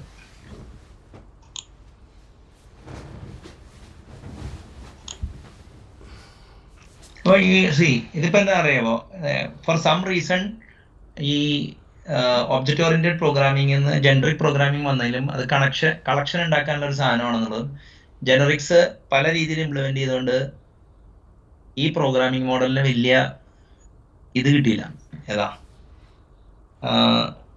ട്രാക്ഷൻ കിട്ടിയില്ല, അറ്റ്ലീസ്റ്റ് ആപ്ലിക്കേഷൻ പ്രോഗ്രാമേഴ്സിന്റെ ഇടയിൽ. പക്ഷെ ലൈബ്രറി ഡിസൈനേഴ്സിന്റെ ഇടയ്ക്ക് ഇതൊരു ഇമ്പോർട്ടൻ്റ് ആയിട്ടുള്ള കാര്യമായിരുന്നു. അപ്പോൾ ഈ ഡിക്ലറേറ്റീവ് ആയിട്ട് നമ്മൾ പല കാര്യങ്ങളും ചെയ്യണമെങ്കിൽ നമുക്ക് ഇപ്പൊ എന്താ കാര്യം, ഇപ്പൊ ജനറിക് ഇന്റർഫേസ് ഇട്ടിട്ട് വേണമെങ്കിൽ നമുക്ക് ഫങ്ഷണൽ പ്രോഗ്രാമിംഗ് എമുലേറ്റ് ചെയ്യാം. ഇപ്പൊ ജനറിക് പ്രോഗ്രാമിംഗ് തന്നെ ഒരു സെൽഫ് കണ്ടെയ്ൻഡ് ആയിട്ടുള്ള ഒരു പ്രോഗ്രാമിംഗ് മോഡലാണ്. അപ്പോൾ അത് ഇയാൾ എഴുതിയതാണ്, ഈ അലക്സാണ്ടർ സ്റ്റെഫനോ. മറ്റേത് എലമെന്റ്സ് ഓഫ് പ്രോഗ്രാമിംഗ്. ഇത് കുറച്ചും കൂടി മോർ മാത്തമാറ്റിക്കലാണ്, കുറച്ചുകൂടി ഡിഫിക്കൽട്ട് മാത്തമാറ്റിക്സ് ആണ്. പോൾ മൈക്കൽ ഇതിന്റെ ടോക്സ് ഒക്കെ ആണ്. ഇത് രണ്ടും കൂടി 43 പാടുന്നുണ്ട്.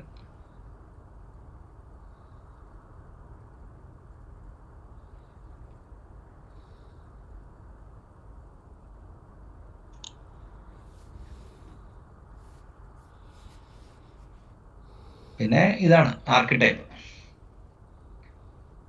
ഈ കാൾ ഗുസ്താവ് യങ്ങിനെ കുറിച്ച് എവിടെ വേറെ എൻകൗണ്ടർ ചെയ്തേക്കണേ? പുള്ളിനെ കൊറേ ഫിലോസഫി ഇതില് സൈക്കോളജി, മാൻ ആൻഡ് സിംബൽ എന്ന് പറഞ്ഞ ബുക്ക് ഉണ്ട് ഇവിടെ. പിന്നെ 4 ആർക്കിടൈപ്സ് എന്ന് പറഞ്ഞൊരു പുസ്തകമുണ്ട്. അത് ഞാൻ ശരത്തിന്റെ ഫാദറിന്റെ നിന്ന് വായിച്ചിട്ടുണ്ട്. പിന്നെ സിങ്ക്രോണിസിറ്റിയുടെ ഒരു പുസ്തകം എഴുതിയിട്ടുണ്ട്, ആൻ അക്വാഷ്വൽ പ്രിൻസിപ്പിൾ എന്ന് പറഞ്ഞിട്ട്. ഈ മറ്റേ എന്താ പറയാ, ഈ ഫ്രോയിഡിന്റെ സൈക്കോ അനാലിസിസിനെ ചുറ്റി പറ്റിയിട്ട് ഒരു ഫേമസ് ഇവന്റ് ഇന്ത്യയിൽ ഉണ്ടായിട്ടുണ്ട്. അതായത് ഈ നിങ്ങള് വെൻഡി ഡോണിഗർ എന്ന് പറഞ്ഞ ലേഡിയെ കുറിച്ച് കേട്ടിട്ടുണ്ടോ? ഇല്ല.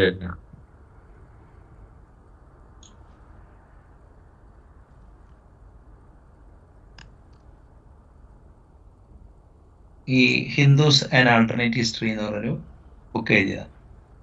ഓക്കെ, അപ്പോൾ ഇവര് ഈ മറ്റേ അമേരിക്കയിലെ ഹൈന്ദവ ക്ഷേത്രങ്ങളിലൊക്കെ സാരി ഉടുത്തൊക്കെ വരും. ഇവർക്ക് $10,000 അടുത്ത ഭക്തരൊക്കെ. ഓക്കെ, അപ്പൊ ഇവർ ഈ പുസ്തകത്തിന്റെ പ്രമാണം എന്താണെന്ന് വെച്ച് കഴിഞ്ഞാൽ, ഹിന്ദുയിസം എന്ന് പറഞ്ഞിട്ടുണ്ട്, ഹിന്ദുയിസം എന്ന് പറഞ്ഞൊരു റിലീജൻ ഇല്ല.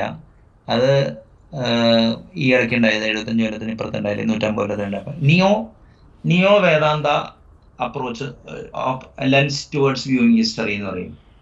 അപ്പോൾ ഹിന്ദുയിസം എന്ന് പറഞ്ഞ സാധനത്തിന് സ്വാമി വിവേകാനന്ദൻ മറ്റേ ഇൻഫീരിയറിറ്റി കോംപ്ലക്സ് വെസ്റ്റേൺ ഫിലോസഫിക്കൽ ട്രഡീഷൻസിന്റെ ഒക്കെ ലിറ്ററേച്ചറായിട്ട് ഇടവന്നപ്പോൾ ഇൻഫീരിയറിറ്റി കോംപ്ലക്സിൽ നിന്ന് പുള്ളിയും കുറെ ബംഗാളി ഇന്റലക്ച്വൽസും കൂടി ഉണ്ടാക്കിയ ഒരു സാധനമാണ് ഹിന്ദുയിസം എന്നാണ് ഈ ഇവരുടെ തെസിസ്. ഓക്കെ, അപ്പോ വിവേകാനന്ദൻ ഹോമോസെക്ഷൽ ആണ്.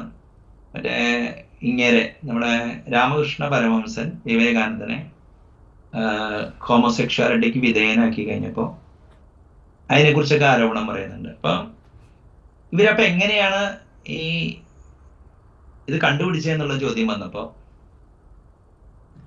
ഈ എന്താ പറയാ ഈ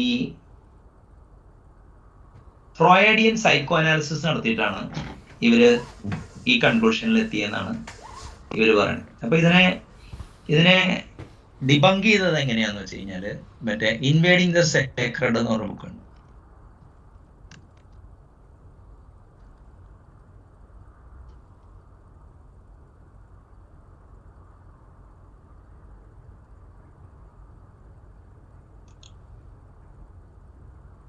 ഈ പുസ്തകമാണ് എന്താ പറയാ ഇത് രാജീവ് മൽഹോത്ര സ്പോൺസർ ചെയ്തത്. അപ്പോൾ ഇവരെങ്ങനെ ഡിബങ്ക് ചെയ്തതെന്ന് പറഞ്ഞു കഴിഞ്ഞാൽ ഫ്രോയിഡിയൻ സൈക്കോ അനാലിസിസ് നടത്തണമെന്നുണ്ടെങ്കിൽ ആ പേഴ്സൺ അലൈവ് ആയിരിക്കണം. ഫസ്റ്റ് ഓഫ് ഓൾ ഇത് പറഞ്ഞത് സൈക്കോ അനാലിസിസ് മറ്റേ റോങ് ആണെന്നുള്ളത് പിൽക്കാലത്തുള്ള പെറിക് ഫ്രോം അങ്ങനെ പലരും അത് കറക്റ്റ് അല്ല എന്നുള്ളത്, സയന്റിഫിക് അല്ല എന്നുള്ളത് വെസ്റ്റിൽ തന്നെ ആരോപണം വന്നിട്ടുണ്ട്. ഇനി ഒരു ലൈവ് പേഴ്സണായിട്ട് നടത്താൻ പറ്റും. അപ്പോ ഈ വെൻഡി ഡോണിക്കറിന്റെ അച്ഛൻ ജനിക്കണേക്ക് മുമ്പ് വിവേകാനന്ദൻ മരിച്ചതാണ്. ഇതിൽ ഒരു ആർട്ടിക്കിള് ഇതാണ്. അപ്പൊ ശരിക്കും പറഞ്ഞു കഴിഞ്ഞാല് ഈ മറ്റേ എന്താ പറയാ ഈ കാൾ ഗുസ്താവ് ഇത് പറഞ്ഞില്ലേ, അതായത് ഇപ്പോ ഈ ഇവരുടെ ഇപ്പൊ ഞാൻ എന്ത് പറഞ്ഞപ്പോഴാ വന്നേ മറ്റേ ഈ വെൻഡി ഡോണിക്കറിലോട്ട് വരാൻ കാരണം ഉണ്ടല്ലോ, മറ്റേ കാൾ ഗുസ്താവ്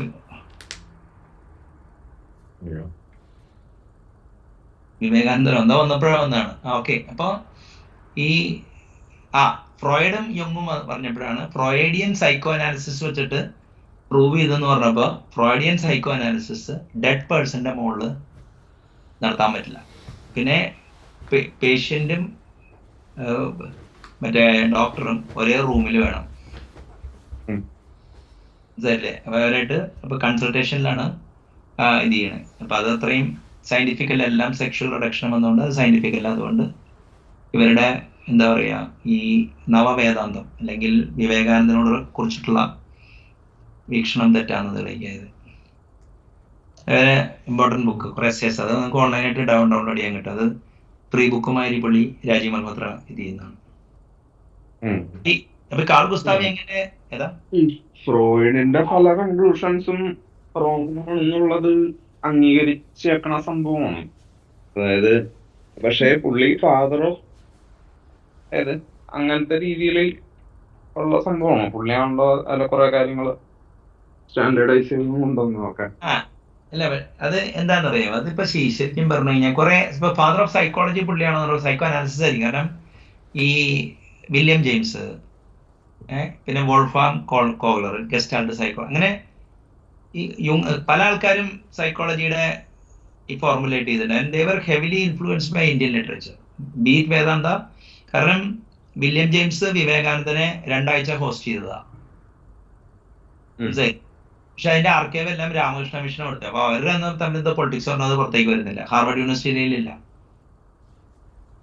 അപ്പൊ ഈ വെസ്റ്റിൽ എന്താ കാര്യം എന്ന് പറഞ്ഞാൽ ഇപ്പൊ ഈ യുങ്ങിന്റെ ഒക്കെ യുങ് അക്നോളജ് ചെയ്തിരുന്നു കേട്ടോ, ഏത് കുണ്ടലിനി യോഗയും യോഗസൂത്രയും അയാളുടെ ഇൻഫ്ലുവൻസും അതിന്റെ കോൺഫറൻസ്. പിന്നെ അയാളുടെ ഒറ്റ ഒബ്ജക്റ്റ് ഉണ്ടായിരുന്നുള്ളൂ, വെസ്റ്റേൺ മനുഷ്യന് അയാളുടെ ഈ പതാഞ്ജലിയുടെ യോഗസൂത്ര വരുമ്പോ ഒന്നെന്താണ് സബ്ജക്റ്റീവ് മെറ്റാഫിസിക്സ് ആണെന്നുള്ളതാണ് ആരോപണം. അപ്പോൾ ഒബ്ജക്റ്റീവ് മെഷർമെന്റ് പറ്റാത്തതുകൊണ്ട് വെസ്റ്റേൺ സയന്റിഫിക് ട്രഡീഷൻ ആയിട്ട് അത് നോക്കില്ല.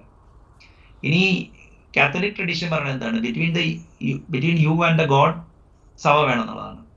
അപ്പോൾ യോഗസൂത്ര പറഞ്ഞത് എന്താണ്, ആൻഡ് വേദാന്ത പറഞ്ഞത് എന്താണ്, ഫസ്റ്റ് പേഴ്സൺ എംപെരിക്കൽ സെൽഫ് റിയലൈസേഷനാണ്. യു ആൻഡ് ദ ഡിവൈൻ നിങ്ങൾക്ക് ഡയറക്ട്ലി സമ്മതിക്കുക എന്നുള്ളത്. അപ്പോൾ തിയോളജിക്കൽ ട്രഡീഷന്റെ പോയിന്റ് ഓഫ് വ്യൂവിലും ഈ മെറ്റാഫിസിക്കൽ പോയിന്റ് ഓഫ് വ്യൂവിലും Indian philosophy as is western man പഠിക്കുന്നത് ഹാനികരമാണെന്നാണ് പുള്ളിയുടെ വാദം. പുള്ളിക്കല്ലാണ്ട് ഈ ഇന്ത്യൻ ഫിലോസഫിയുടെ പുള്ളി ഇത് ഇയാളുടെ ശിഷ്യന്മാര് പലരും പിൽക്കാലത്ത് എന്ത് ചെയ്യുന്ന വെച്ച് കഴിഞ്ഞാല് നിയമക്കറി ഇതിനെ ഒരു ഒരു ഡൈജഷൻ എന്നാണ് മറ്റേ ഇങ്ങനെ വിളിക്കുന്നത്, ആര് രാജീവ് മൽഹോത്ര വിളിക്കുന്നത്.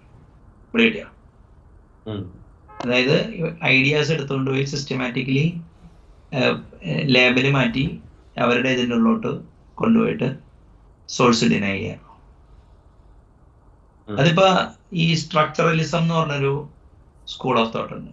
അപ്പൊ അത് ശരിക്കും ഈ ഇപ്പൊ നമ്മുടെ കേസിലാണെങ്കിൽ ഈ എന്താ പറയാ, വാക്ക് എന്ന് പറഞ്ഞൊരു സാധനമുണ്ട്. വാക്കിരി വാക്യം എന്ന് പറഞ്ഞു കഴിഞ്ഞാൽ ഇപ്പൊ നമ്മൾ സംസാരിക്കുന്ന വാക്ക്.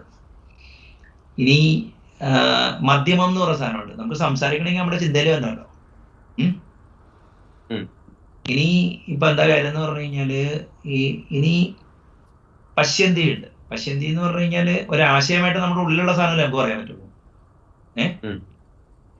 പിന്നെ പരയുണ്ട്, അതായത് you need to get it from the universal consciousness or അഖണ്ഡബോധം അല്ലെങ്കിൽ ബ്രഹ്മം അല്ലെങ്കിൽ പര. മനസ്സിലായില്ലേ? അപ്പോ ഫെർഡിനാൻഡ് ഡി സസൂർ എന്ത് ചെയ്തെന്ന് വെച്ച് കഴിഞ്ഞാല് ആ പര എടുത്ത് കളഞ്ഞു. ഇത് ബാക്കിയുള്ള 3 വെച്ചിട്ടാണ് ഇപ്പോൾ സ്ട്രക്ചറലിസം ഉണ്ടാക്കിയത്. മനസ്സിലായില്ലേ? അപ്പൊ വെസ്റ്റേൺ മെറ്റാഫിസിക്കൽ ട്രഡീഷനിലും വെസ്റ്റേൺ സയന്റിഫിക് ട്രഡീഷനിലും ഈ 2 കാരണത്താൽ ഇന്ത്യൻ ഫിലോസഫി കമ്പാറ്റബിൾ അല്ല. അപ്പൊ യുങ് അതുകൊണ്ട് വെസ്റ്റേണേഴ്സിന്റെ അടുത്ത് stay away from Yogasutra and those kind of thing എന്നാണ് പുള്ളി പറയുന്നത്. അപ്പോ രാജീവ് മൽഹോത്ര പറഞ്ഞ വെച്ചാൽ യോഗ സൂത്ര ഒരു പോയിസൺ പില്ലാണ് യോഗ. മനസ്സിലായില്ലേ? അപ്പൊ അത് അവര് അസർപ്പ് ചെയ്യാൻ നോക്കിക്കഴിഞ്ഞാല്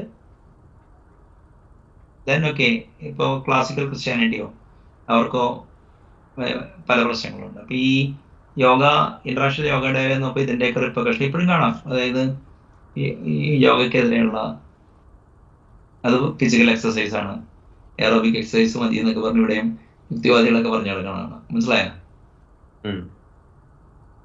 ഇപ്പൊ ഇപ്പൊ നമ്മുടെ ഇവിടുത്തെ ചർച്ച വരാൻ കാരണത്തില് പക്ഷെ യുങ്ങൊരു അറിഞ്ഞിരിക്കേണ്ട ഒരു സൈക്കോളജിസ്റ്റ് ആണ്. ഇനി ആർക്കിടൈപ്പ് എന്നുള്ളൊരു idea permeates everywhere if you take. ഇപ്പൊ എവിടെയൊക്കെ പാറ്റേൺസ് ഉണ്ടോ അത് it requires some kind of an archetype.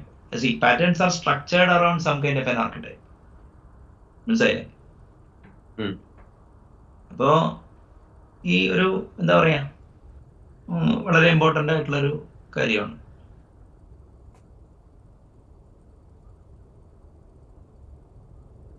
അപ്പൊ ഇപ്പൊ ഞാൻ പറഞ്ഞില്ലേ, ഇപ്പൊ ഈ ആർക്കിടൈപ്പ് സെയിം ആണെങ്കിലും അതിന്റെ ഇപ്പോ ഓരോ ആട്രിബ്യൂട്ടിനും വാല്യൂസ് വേരി ചെയ്യാട്ടോ അക്രോസ് ദ കൾച്ചർ. അതാണ് ആ വേരിയബിലിറ്റി. ഇപ്പൊ ഈ കലുലുവിന്റെ കൗശലങ്ങൾ എന്നൊക്കെ പറഞ്ഞ പണ്ട് ബാലരമയിൽ ഇതുണ്ടായിരുന്നു. അപ്പൊ കൗശലത്തിനാണ് ഇന്ത്യയില് ഊന്നൽ കൊടുക്കുന്നത്. മനസ്സിലായില്ലേ? സ്ഥലത്ത് ലാറ്റിൻ അമേരിക്കയിൽ ഇപ്പൊ അങ്ങനെ ആയിരിക്കണമെന്നില്ല. വേറെ ഇതിലൊക്കെ ചിലപ്പോ ഇപ്പൊ ജർമ്മനിയിലൊക്കെ ആണെങ്കിൽ പണ്ട് ജിംനാസിയം ഉണ്ടായിരുന്നു. അപ്പൊ ഇപ്പോഴും ഉണ്ടെന്ന് തോന്നുന്നു. ഇപ്പൊ വൈശാനോട് ചോദിച്ചാൽ അറിയില്ല. വൈശാനുണ്ടോ അവിടെ?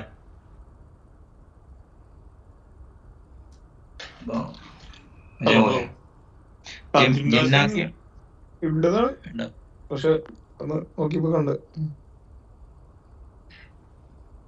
അപ്പൊ ഇതിലെന്തെങ്കിലും ചോദ്യം ഉണ്ടോ? ആർക്കിടൈപ്പ്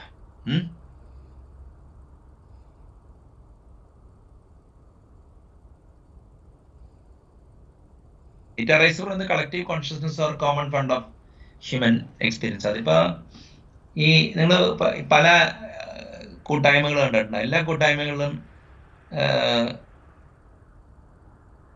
സിമിലർ ട്രേറ്റ്സ് കാണിക്കും. അക്രോസ് ദ കട്ടിങ് അക്രോസ് കൂട്ടായ്മകൾ സെയിം ട്രേറ്റ് ഉള്ള ആൾക്കാരുണ്ടാവും. ശ്രദ്ധിച്ചേണ്ട. അപ്പൊ ഈ ഞാനിപ്പോ എനിക്ക് വലിയൊരു പുള്ളി പറഞ്ഞാൽ ഞാൻ ഭയങ്കര ജാർഗൻസ് ഒക്കെ ഫിറ്റ് ചെയ്ത് ഡയലോഗ് അടിയാണ്, ഒന്നും ചെയ്യില്ല എന്ന് പറയുന്ന ഒരു പുള്ളിയുണ്ട്. അപ്പൊ പുള്ളി ഓരോ കമ്പനി പോകുമ്പോ എന്നെ വരെയുള്ള ആൾക്കാരെ കാണുന്ന പറഞ്ഞ പുള്ളി കിട്ടിയ. അപ്പൊ ഈ ടൈപ്പ് ആർക്കിടെക്ട്സ് അപ്പൊ നമ്മൾ പറയില്ലേ അതെയോ അവിടെ ഒരു ചരിത്രം കണ്ടു അല്ലെങ്കിൽ മനസ്സിലായില്ലേ, ആ രീതിയിലുള്ള ഇതവിടെ ഉണ്ട്.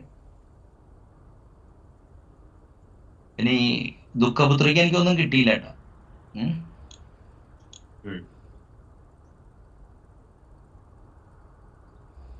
ഇത് പിന്നെ ഓർത്തിരിക്കുമല്ലോ അല്ലെ, ഇത് പ്രോസ്റ്റിറ്റ്യൂഷൻ, മറ്റേ ഇത് എന്താ പൊളിറ്റിക്സ്, പിന്നെ ബിസിനസ്. എല്ലാം ബിസിനസ്സാണ്. അത് വേണമെങ്കിൽ ആക്കാം. അത് ഈ അത് നിങ്ങളെ കുറിച്ച് അത് രണ്ട് രീതിയിൽ പറയാം. നിങ്ങൾ സാറ്ററിക്കൽ രീതി പറയുകയാണെങ്കിൽ നിങ്ങൾ അതിന്റെ ഓപ്പോസിറ്റ് ആണ്, അല്ലെങ്കിൽ നിങ്ങൾ അളക്കൂല ആൾക്കാരെ. അളക്കില്ലല്ലോ.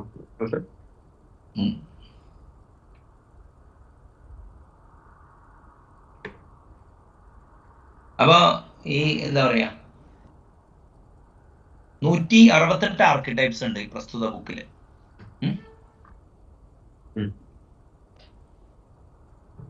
അപ്പോ ആർക്കിടൈപ്സിനെ കുറിച്ച് ഇപ്പൊ മാവൻ ഉപയോഗിച്ചിട്ടുള്ള ആരുണ്ട്? ശരത് ഉപയോഗിച്ചിട്ടില്ലേ മാവൻ? ഉണ്ട് ഉണ്ട്, കേൾക്കുന്നില്ലേ? ഉണ്ട്. ഇപ്പൊ മാവൻ എങ്ങനെയാണെന്നുള്ളതിനെ കുറിച്ച് നമ്മൾ അവസാനം പറയുന്നുണ്ടല്ലോ. An archetype is defined as an original pattern or model from which all other things of the same kind are made. Template എന്നൊക്കെ പറയാൻ വേണ്ടി archetype will help others create Maven project templates for users and provides user with means to generate parameterized version of these project templates. Using archetypes provide a great way to enable developers quickly in a way consistent with best practices. അതെല്ലാം code generator ആയിട്ട് work ചെയ്തതാണ്. Within the Maven project, we use archetypes to try and get our users up and running as quickly as possible by providing a sample project that demonstrates many of the features of Maven while introducing new users to the best practices employed by Maven. In a matter of seconds, a new user can have a working Maven project to use as a jumping board for investigating more of the features in Maven. You may want to provide archetypes for EJBs, VAR എന്ന് പറഞ്ഞാൽ web archive എന്ന് പറയും, EJB enterprise Java been, or your web services അല്ലെങ്കിൽ console application, അങ്ങനെ പലതും ഉണ്ടാക്കാം. Once these archetypes are created and deployed in your organization repository, they are available for use by all developers. അപ്പൊ ഇത് ഒരു paper എഴുതിയതിൻ്റെയാണ്. അപ്പൊ ഇത് നമുക്ക് ഡിസ്കസ് ചെയ്യണേക്ക് മുമ്പ്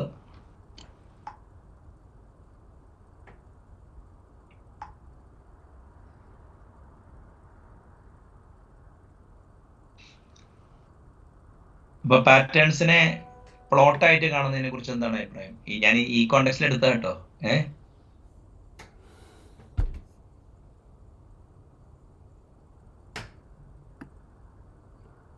ഓക്കെ, അപ്പൊ ഞാൻ ചോദിക്കട്ടെ, അപ്പൊ എന്താണ് അപ്പൊ സോഫാർ ഇതിൽ നിന്ന് ആ പുസ്തകം കണ്ടിട്ട് ജഡ്ജ് ചെയ്യാന്നാണോ പറയണേ? ഇല്ല, ഞാനത് ആദ്യമായിട്ടല്ല കാണുന്നത്. നമ്മൾ പലതവണ ഡിസ്കസ് ചെയ്തിട്ടുണ്ട്. അതുകൊണ്ട് ഞാൻ ബാക്കിയുള്ളവരുടെ ഒപ്പീനിയന് വേണ്ടി ഇങ്ങനെ ഇരിക്കുന്നതാണ്. ഞാനത് ഒരു നോർമേറ്റീവ്, എവിടെയെങ്കിലും നമ്മൾ ഗ്രൗണ്ട് ചെയ്യണ്ടേ.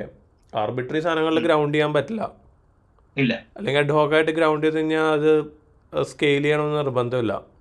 ഇൻ ടേംസ് ഓഫ് ഡെവലപ്മെൻറ്റ് അല്ലെങ്കിൽ ക്രൈറ്റീരിയാസ് മീറ്റ് ചെയ്യുന്ന പോയിന്റ് ഓഫ് വ്യൂല് ഞാൻ സ്കെയിലിനേക്കാളും ജനറലൈസ് ചെയ്യപ്പെടണമെന്നില്ല എന്നുള്ളതാണ് ഞാൻ കുറച്ചുകൂടി ഞാൻ സ്കെയിൽ എന്നുള്ള വാക്ക് ഇവിടെ യൂസ് ചെയ്യാൻ കാരണം എന്ന് വെച്ച് കഴിഞ്ഞാൽ ഈ ഇപ്പം ജനറലൈസേഷൻ അല്ല, ഞാൻ അതിൽ തർക്കിക്കല്ല.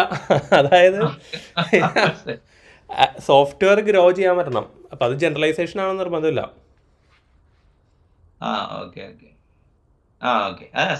സ്കെയിൽ ലെവലെന്നാണ് നമ്മൾ കോമൺ യൂസേജിൽ ഉദ്ദേശിക്കുന്നത്. അപ്പൊ ഞാനിപ്പോ ഇതിന് കാണുന്നത് എന്താണെന്ന് അറിയാമോ? ഞാനിപ്പോ എന്ത് സാധനം ചെയ്യുമ്പോഴും ഞാൻ പെട്ടെന്ന് ഇപ്പൊ ഈവൻ സ്ക്രാച്ച് ചെയ്ത് തുടങ്ങാനുള്ള കോമൺ സെൻസ് ഉണ്ടെങ്കിലും എവിടെയെങ്കിലും ഇപ്പൊ കുറച്ചു കാലം മുമ്പ് ഒരു OLTP OLAP സോഫ്റ്റ്വെയർ എഴുതണം. ഞാൻ എന്ത് ചെയ്ത് തപ്പിപ്പിടിച്ച് മറ്റേ ഈ ബില്ലിൻ മോണ്ട ബുക്ക് ഉണ്ട്, റിയൽ ടൈം ETL കുറിച്ച്. ആ ബുക്ക് തപ്പിപ്പിടിച്ച് കാണിച്ചു കൊടുത്ത് ആ ബുക്ക് എല്ലാവർക്കും വായിക്കാൻ പറഞ്ഞു കൊടുത്തിട്ട് അതെടുത്ത് നോക്കിയില്ല. അപ്പൊ ഒന്ന് ആലോചിച്ച് നോക്കിയാ അത് ഫിഗർ ഔട്ട് ചെയ്യണേക്കാൾ എത്രയോ ബെറ്റർ ആയിരിക്കും അതിന്റെ ആ ആർക്കിടെക്ചർ പൊക്കിയാൽ മതി. അല്ല, അത് സാറേ കോംപ്രഹെൻഷൻ ഈസ് കോമ്പീറ്റൻസ് പ്രോബ്ലം തന്നെയാണ് അവിടെ. അതായത് പറയുമ്പോൾ മനസ്സിലാവും, പക്ഷെ ഇവർക്ക് സിസ്റ്റംസ് ക്രാഫ്റ്റ് ചെയ്യാനായിട്ടുള്ള ഇതില്ല, കോമ്പീറ്റൻസ് ഇല്ല.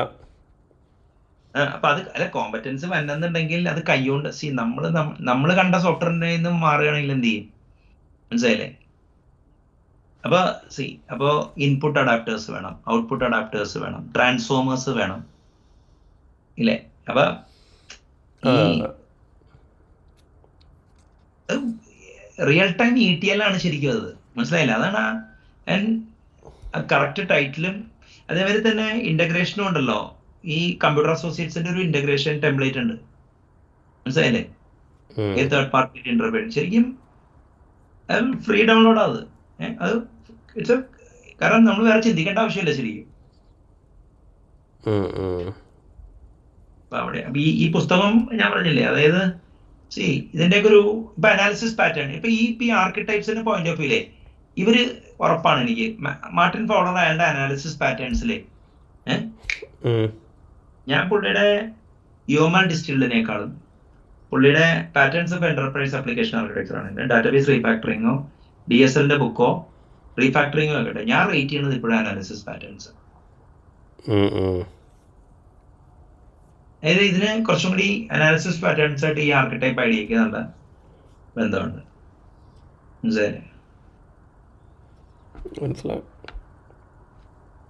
അല്ല ഇപ്പൊ പ്രാക്ടിക്കലി സ്പീക്കിംഗ് ഈ മിക്ക സ്മോൾ സിസ്റ്റംസും ഈ 168 ആർക്കിടൈപ്പിലോട്ട് റെഡ്യൂസ് ചെയ്യാന്നുള്ളതാണ്. ഇതൊരു ലോജിക്കൽ ആൻഡ് എംപിരിക്കൽ അല്ല, ഇംപ്ലിമെന്റേഷൻ ഗ്രൗണ്ടിങ് കൂടിയുണ്ട്. മനസ്സിലായില്ലേ?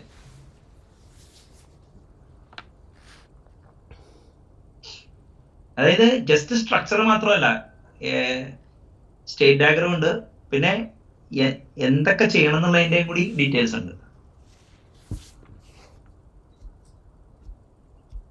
അത് ആ മോഡൽ ഡ്രിവൺ ആർക്കിടെക്ചറിന് വേണ്ടി എഴുതിയേക്കണതുണ്ടാവും കേട്ടോ. അതായത് ഇവർക്ക് OMG ഗ്രൂപ്പ് ഒക്കെ ആയിട്ട് ബന്ധമുണ്ടോ? ഇവർക്കുണ്ട് ഷുവറായിട്ട്. OMGയുടെ സ്റ്റാൻഡേർഡ് ആണല്ലോ MDA. അതെ അതെ. അല്ല ഇവരാണോ ഡ്രൈവ് ചെയ്തത് ആർക്കറിയാനാണ്? അല്ല ഇവര് ഡ്രൈവ് ചെയ്തെന്ന് അറിഞ്ഞോളാം. അവിടെ ഒരു ചെറിയൊരു മിസ്റ്റേക്ക്. ഒരു എക്സിക്യൂട്ടബിൾ UML എന്ന് പറഞ്ഞൊരു സ്പെസിഫിക്കേഷൻ വന്നിരുന്നു. മനസ്സിലായില്ലേ?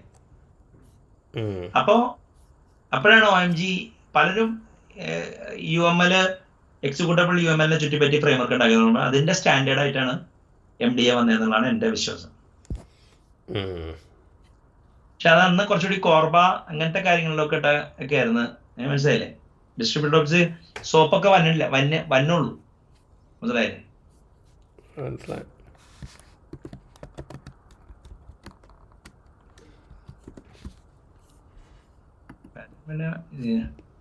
പക്ഷെ പാറ്റേൺ എന്ന് പറഞ്ഞാൽ നോട്ട് ഓൺലി ഗ്യാങ് ഓഫ് 4 എന്നാണ് എന്റെ തീം. കാരണം ഗ്യാങ് ഓഫ് 4 ഒതുക്കരുത്. അനാലിസിസ് പാറ്റേൺസ് കണ്ടോ ഇവിടെ? അല്ല സാറിന് മറ്റേ ബുക്കിൽ പറയുന്നുണ്ടല്ലോ കാറ്റലോഗ്സിന്റെ ലിസ്റ്റ്. അല്ല ഈ പൊസയൊക്കെ ഉണ്ടല്ലോ വളരെ ഇഗ്നോർഡ് ആണ്. മനസ്സിലായി? ഇവൻ J2E കോർ പാറ്റേൺസ് പോലും.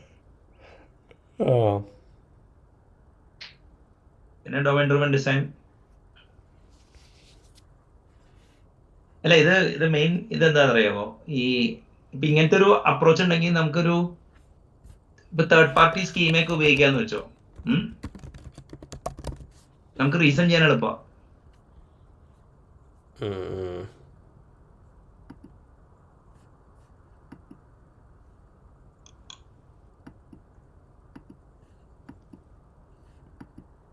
ഇതാണ് ഇതിന്റെ business archetype pattern. Business archetype pattern is collaboration between business archetypes that occurs consistently and universally in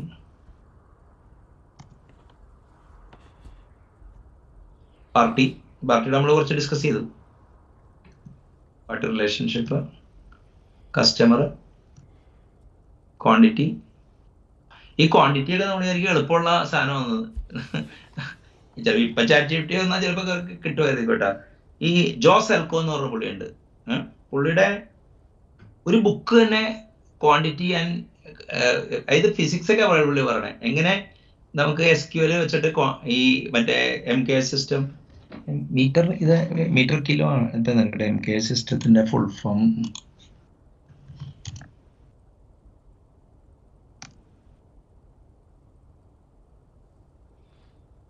metric system ആണ്. മീറ്റർ, കിലോഗ്രാം,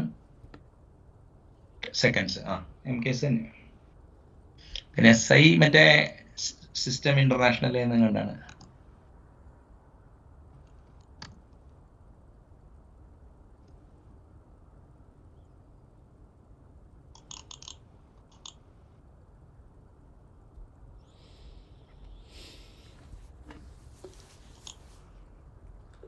ഏതാണ് ഇവിടെ നോക്കി അറിയാം, കണ്ടില്ല സെക്കൻഡ് ടൈം. ലൈബ്രറീസ് ഒക്കെ അവൈലബിൾ ആണ്. ഇത് അങ്ങോട്ട് ഇങ്ങോട്ടൊക്കെ ഇത് ഫ്ലോട്ടിംഗ് പോയിന്റ് ഒക്കെ ഇത് എവിടെയാണെന്ന് ഇതിന്റെ ഏറ്റവും ഡയമെൻഷണൽ അനാലിസിസ് എന്നൊരു സാധനമുണ്ട്, മനസ്സിലായില്ലേ? ഈ ഇപ്പൊ നമ്മുടെയൊക്കെ പല കമ്പനികളിലും പണി എന്താന്ന് പറയുക വെച്ചാൽ, ഒരു ഇപ്പൊ ഇന്റർവ്യൂ ഷീറ്റ് ഉണ്ടാവും, അതില് അവർ 5 ആട്രിബ്യൂട്ട് എഴുതും. കമ്മ്യൂണിക്കേഷൻ സ്കിൽ 0 to 10 കൊടുക്കും. പിന്നെ ടെക്നിക്കൽ കോമ്പറ്റൻസ് 0 to 25 കൊടുക്കും. അങ്ങനെ ഒരു 5-6 വെക്ടേഴ്സ് ആയിട്ട് കൊടുക്കും. എന്നിട്ട് ഈ വെക്ടേഴ്സ് എല്ലാം കൂടി ആഡ് ചെയ്തിട്ട് 70 മുകളിലാണെങ്കിൽ അവനെ അടുത്ത റൗണ്ടിലോട്ട് കടത്തി വിടാനാണ് കഥ. കണ്ടിട്ടുണ്ടോ നിങ്ങളത്? അത് പാലും എണ്ണയും മറ്റേ ഡീസലൊക്കെ ഒരുമിച്ച് ചേർക്കണ വരിക. പക്ഷെ അതിൽ ഞാനൊരു കൗണ്ടർ ആർഗ്യുമെന്റ് പറയട്ടെ. മറ്റേ ഈ അതായത് സംഭവം സബ്ജക്റ്റീവാണ്, പക്ഷേ കോഗ്നിറ്റീവ് ബയാസസ് ബ്രേക്ക് ചെയ്യാൻ എന്ത് ചെയ്യും ഇതല്ലാതെ? അല്ല അപ്പൊ അവിടെ വരുമ്പോ എന്താ കാര്യം എന്ന് പറഞ്ഞു കഴിഞ്ഞാൽ റാങ്ക് ചെയ്യാൻ ഉപയോഗിക്കാൻ പറ്റില്ല. വേണമെങ്കിൽ നിങ്ങള് ക്രൈറ്റീരിയ ചെയ്തു. അല്ല, കംപ്ലീറ്റ് ഒബ്ജക്റ്റീവ് അസസ്മെന്റ് കിട്ടില്ല. അല്ല, ഐ എഗ്രി വിത്ത് ദാറ്റ്. അതായത് നിങ്ങൾ പറഞ്ഞത് ഇപ്പൊ ഫോർ എക്സാമ്പിൾ അങ്ങനെ ഇപ്പൊ ശരിയാണ് 70 മുകളിൽ കിട്ടുക എന്ന് പറഞ്ഞാൽ ഇപ്പൊ, പക്ഷെ മിക്കവർക്കൊക്കെ 70 കിട്ടുമെന്നുള്ളതാണ് ഏറ്റവും വലിയ തമാശ. കാരണം അതിനുള്ള അല്ല അവിടെ ഈ ഓർത്തോഗോണലായിട്ടുള്ള കാര്യങ്ങളുണ്ട്. പറഞ്ഞു അല്ല, അവിടെ കോഗ്നിറ്റീവ് ബയാസസ് ബ്രേക്ക് ചെയ്യാൻ പറ്റും. പിന്നെ ഒരു പാനൽ ആണെങ്കിൽ, അതായത് ഒരു 3-4 പേരാണെങ്കിൽ ഒരു കളക്റ്റീവ്ലി ഒബ്ജക്റ്റീവ് ആകും എന്നുള്ളൊരു ഗുണമുണ്ട്. ഇതിന്റെ ഡെൽഫി മെത്തേഡ് എന്ന് പറയുന്നത്, മനസ്സിലായില്ലേ? അത് നിങ്ങൾ പലപ്പോഴും ഡിസ്കഷനിലെ WBS കോഡ് ഉണ്ടാവും, work breakdown structure code ഉണ്ടാവും. അതിനെ കുറിച്ച് ചർച്ച നടക്കും. അതായത് ഒരു സെറ്റ് ഓഫ് ഫീച്ചേഴ്സ് ഒരു WBS ആയിട്ട് അങ്ങനെ മാപ്പ് ചെയ്യും. എന്നിട്ട് എത്ര മണിക്കൂർ നിനക്ക് എടുക്കും?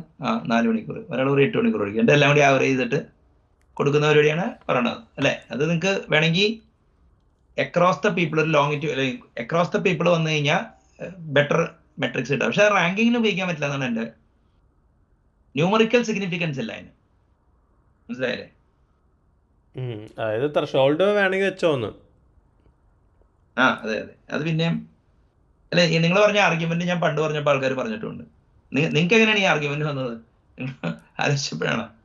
ഇല്ല, അതായത് ഞാൻ നമ്പേഴ്സ് ഇടാൻ പാടില്ല എന്നുള്ള ഇത് ഞാൻ സ്ട്രോങ് പൊസിഷനിലായിരുന്നു അതിന്റെ. അത് നിങ്ങൾക്ക് കൗണ്ടർ ഒപ്പീനിയൻ വന്നത് എങ്ങനെ? അല്ല, ഇങ്ങനെ ഡിസ്കസ് ചെയ്ത് കഴിഞ്ഞപ്പോൾ ഇങ്ങനെ പല കോണ്ടെക്സ്റ്റിലായത്. ഇപ്പോൾ ഡിസിഷൻ മാട്രിക്സ് ഒക്കെ ഉണ്ടാക്കുമ്പോൾ എനിക്ക് ഭയങ്കര ബുദ്ധിമുട്ടായിരുന്നു, സബ്ജക്റ്റീവ് അല്ല എന്നൊക്കെ പറഞ്ഞിട്ട്. അപ്പോൾ ഡിസ്കഷൻ കോണ്ടെക്സ്റ്റിൽ വന്നാണ് അത് കുറെ പൊട്ടന്മാര് കുറെ പൊട്ടത്തരം കാണിച്ചു കഴിഞ്ഞാൽ ട്രൂത്ത് വരും വിശ്വാസം കിട്ടിട്ടുണ്ടോ? അല്ല, ഈ കോഗ്നിറ്റീവ് ബയാസിന്റെ പോയിന്റ് ഓഫ് വ്യൂല് ഡിസ്കഷൻസ് പോയി. അപ്പോഴാണ് എനിക്ക് അങ്ങനെ അതൊരു വയബിൾ സാധനമാണെന്ന് എനിക്ക് തോന്നിയത്. ഒരു ആർക്കിടെക്ട് പാറ്റേൺ ഇല്ലാതെ ആവാനും സാധ്യതയുണ്ടല്ലേ അങ്ങനെയാണെങ്കിൽ? ഏതിന്റെ കേസിലാ പറഞ്ഞേ? ഇല്ല, ഇപ്പൊ പ്രസിദ്ധി പറഞ്ഞാല് ഇന്ത്യയിലെ കോണ്ടെക്സ്റ്റ് ആണല്ലോ ആ ഒരു പാറ്റേൺ കൊണ്ടുവന്നത്. അത് അറിയാതിരിക്കുന്ന ഒരു സാധ്യത വന്നാൽ ആർക്കിടെക്ട് പാറ്റേൺ പോയി, ലോസ് ആയി, അല്ലെ, എക്സ്റ്റെൻഡ് ആയി. അങ്ങനെയല്ല, ആർക്കിടെക്ട് പാറ്റേൺ ഡിബേറ്റ് ചെയ്തത് ഇവിടെ SI system and MK system വന്നപ്പോ ഇത് വേറെ ഡിസ്കഷനാണ് ശരിക്കും പറഞ്ഞാൽ. നമ്മൾ എക്സാക്ട്ലി ആർക്കിടെക്റ്റിനെ കുറിച്ചല്ല ഇപ്പൊ സംസാരിച്ചത്. എന്തുപറ്റിയെന്ന് വെച്ചാല് നിങ്ങൾ പല ഇപ്പൊ മീറ്റർ പെർ സെക്കൻഡ് സ്ക്വയർ അല്ലെങ്കിൽ അങ്ങനെ ലീറ്റർ പെർ അങ്ങനെ ഇതൊക്കെ തമ്മിൽ കമ്പോസ് ചെയ്യണമെന്നുണ്ടെങ്കിൽ ഇവര് തമ്മിൽ കമ്പാറ്റബിലിറ്റി വേണം, മനസ്സിലായില്ലേ? അതിന് ഡയമെൻഷണൽ അനാലിസിസ് എന്ന് പറഞ്ഞൊരു സബ്ജക്റ്റ്, അത് മനസ്സിലായില്ലേ? അപ്പൊ ഡയമെൻഷനലി കമ്പാറ്റബിൾ അല്ലാത്ത കാര്യങ്ങൾ മിക്സ് ചെയ്യാൻ പാടില്ല. അതായത് യൂണിറ്റ് ഈ മറ്റേ MKS അതൊരു യൂണിറ്റ് സിസ്റ്റം ആണെന്നുള്ള ആർക്കിടെക്ട് പാറ്റേൺ എന്നുള്ള അസംപ്ഷൻ അവിടെ വർക്ക്ഔട്ട് ആവൂല എന്നാണ് പറയുന്നത്, അല്ലെ? അല്ല ഇപ്പൊ മീറ്റർ പെർ സെക്കൻഡ് സ്ക്വയർ എന്ന് പറഞ്ഞാൽ അറിയാലോ, ടൈം 2 ഇത് മറ്റേ എത്ര ട്രാവൽ ചെയ്യുന്നു, മനസ്സിലായില്ലേ? അപ്പൊ അങ്ങനെ അല്ലെങ്കിൽ വേറെ പല രീതിയിലുള്ള മെട്രിക്സ് ഉണ്ടല്ലോ. ഇപ്പൊ കിലോ ലിറ്റർ, മനസ്സിലായില്ലേ? അപ്പൊ 1000 ലിറ്റേഴ്സിനാണ് ഒരു കിലോ ലിറ്റർ എന്ന് പറയുന്നത്. ഇനിയിപ്പൊ അങ്ങനത്തെ എന്താ പറയാ ടൈം, ഇപ്പൊ പല കാര്യങ്ങളും, ഇപ്പൊ ഹേർട്സ്, ഓക്കെ. അപ്പൊ അതൊക്കെ കറക്റ്റ് ഈ എന്താ പറയാ ടൈം, ഈ 3 കാര്യമല്ലേ ഉള്ളത് അല്ലേ അതില്? അല്ല, അത് ബേസില് ഞാൻ പറഞ്ഞാൽ അത് കഴിഞ്ഞിട്ട് കുറെ കോൺസ്റ്റൻസും ഒക്കെ കൂടി വരുമ്പോ എന്ത് പറ്റുമെന്ന് വെച്ചാല് പലപ്പോഴും റിസർച്ച് പേപ്പേഴ്സ് എന്ന് പറഞ്ഞിട്ട് പല കോൺഫറൻസിലും റാങ്ക് ചെയ്യാൻ പറ്റുക, അതായത് ന്യൂമറിക്കൽ, അതായത് സ്റ്റാറ്റിസ്റ്റിക്കൽ ഭാഷ പറഞ്ഞ റേഷ്യോ ഇന്റർവെൽ ഡാറ്റയിൽ എല്ലാത്ത മെഷർ വരും. നോമിനൽ മെഷേഴ്സിനൊക്കെ ഒരു വാല്യൂ ഇട്ട് കൊടുക്കും. ആ വാല്യൂവിന് നിങ്ങൾക്ക് ചിലപ്പോ ശരത്ത് പറഞ്ഞ മാതിരി 5-6 പേര് അക്രോസ് ചെയ്യുമ്പോൾ ആ വാല്യൂവിന്റെ ആവറേജ് ചിലപ്പോ ഓവറോൾ എന്താ പറയാ, ചിലപ്പോ അത് ആവറേജ് ചെയ്യണമെന്ന് പറഞ്ഞില്ലട്ടോ, ഞാൻ കൺസെൻസസ് ആണ് ഉദ്ദേശം. അല്ല, ഞാൻ ആവറേജ് ഡെൽഫി മെത്തേഡിൽ നിന്ന് എടുത്താ, മനസ്സിലായില്ലേ? ആവറേജോ അവിടെ വരുമ്പോ നമുക്ക് ഇവനിട്ട് 5 കൊടുക്കാം, എന്നിട്ട് നമുക്ക് എല്ലാം കൂടി ആഡ് ചെയ്ത് കൊടുത്താൽ ചെയ്തിട്ടുള്ളത്. ഞാനൊന്നും എനിക്ക് മനസ്സിലാക്കാന്ന് വെച്ചിട്ടുണ്ടെങ്കിൽ എല്ലാത്തിന്റെയും റെഫറൻസ് പോയിന്റ് ഒന്നായിരിക്കില്ല എന്ന് എന്റെ ചോദ്യം. അങ്ങനെ ആവൂലെന്നാണ് പറയുന്നത്. അങ്ങനെ ആവാൻ പറ്റില്ല. അല്ല, ഞാൻ ചോദിക്കട്ടെ, ഇപ്പൊ നിങ്ങൾ രണ്ട് സാധനങ്ങൾ തമ്മിൽ ആഡ് ചെയ്യണം. അപ്പൊ ആഡ് ചെയ്യുന്നവന് ഒരു ബേസ് യൂണിറ്റ് ആയിട്ട് ബന്ധത്തോടെ ആഡ് ചെയ്യാൻ പറ്റും. അത് ഓക്കെ, അത് 2 ഡിഫറെന്റ് യൂണിറ്റ് സിസ്റ്റത്തിലാണെങ്കിൽ ഡിഫറെന്റ് മെഷർ. അപ്പൊ ഞാൻ ചോദിക്കട്ടെ, അതായത് ഇപ്പൊ നമ്മൾ ടെമ്പറേച്ചർ ആയിട്ടല്ലേ ആഡ് ചെയ്യുള്ളൂ, അല്ലെ? ടെമ്പറേച്ചർ കിലോമീറ്റർ അല്ലെങ്കിൽ ഡിസ്റ്റൻസ് ആയിട്ട് ഒരിക്കലും ആഡ് ചെയ്യില്ലല്ലോ നമ്മള്. അല്ല, പിന്നെ ഞാൻ ചോദിക്കട്ടെ, ഇപ്പൊ ഫോർ എക്സാമ്പിൾ ടെക്നിക്കൽ കോമ്പറ്റൻസ് അത് എന്ത് യൂണിറ്റിൽ മെഷർ ചെയ്യും? മറ്റേ കമ്മ്യൂണിക്കേഷൻ സ്കില്ല് അത് ഒറ്റ ഇതിൽ ചെയ്യാൻ പറ്റുമോ? എന്തിന്റെ ബേസിൽ നിങ്ങൾ ആഡ് ചെയ്യണേ? ചിലത് ക്വാളിറ്റേറ്റീവിനെ ന്യൂമറിക്കലൈസ് ചെയ്യുന്നതാണ്, ചിലത്. അപ്പൊ ഇത് ചെയ്യുമ്പോൾ നിങ്ങൾക്ക് അത് സോർട്ട് ചെയ്യാൻ ഉപയോഗിക്കാൻ പറ്റില്ല എന്ന്.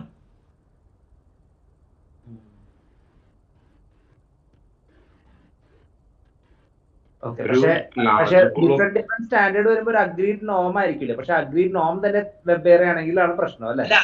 അതിന് മറ്റേ ന്യൂമറിക്കൽ ബേസിസ് ഇല്ല, ക്വാണ്ടിറ്റേറ്റീവ് അനാലിസിസിന്റെ തത്വങ്ങൾക്ക് വിരുദ്ധമാണ്. ഒരു large pool of candidates filter ചെയ്യാൻ എന്ത് ചെയ്യും ഇതല്ലാണ്ട്? അല്ലല്ല, അത് ആർഗ്യുമെന്റ് അല്ലടാ.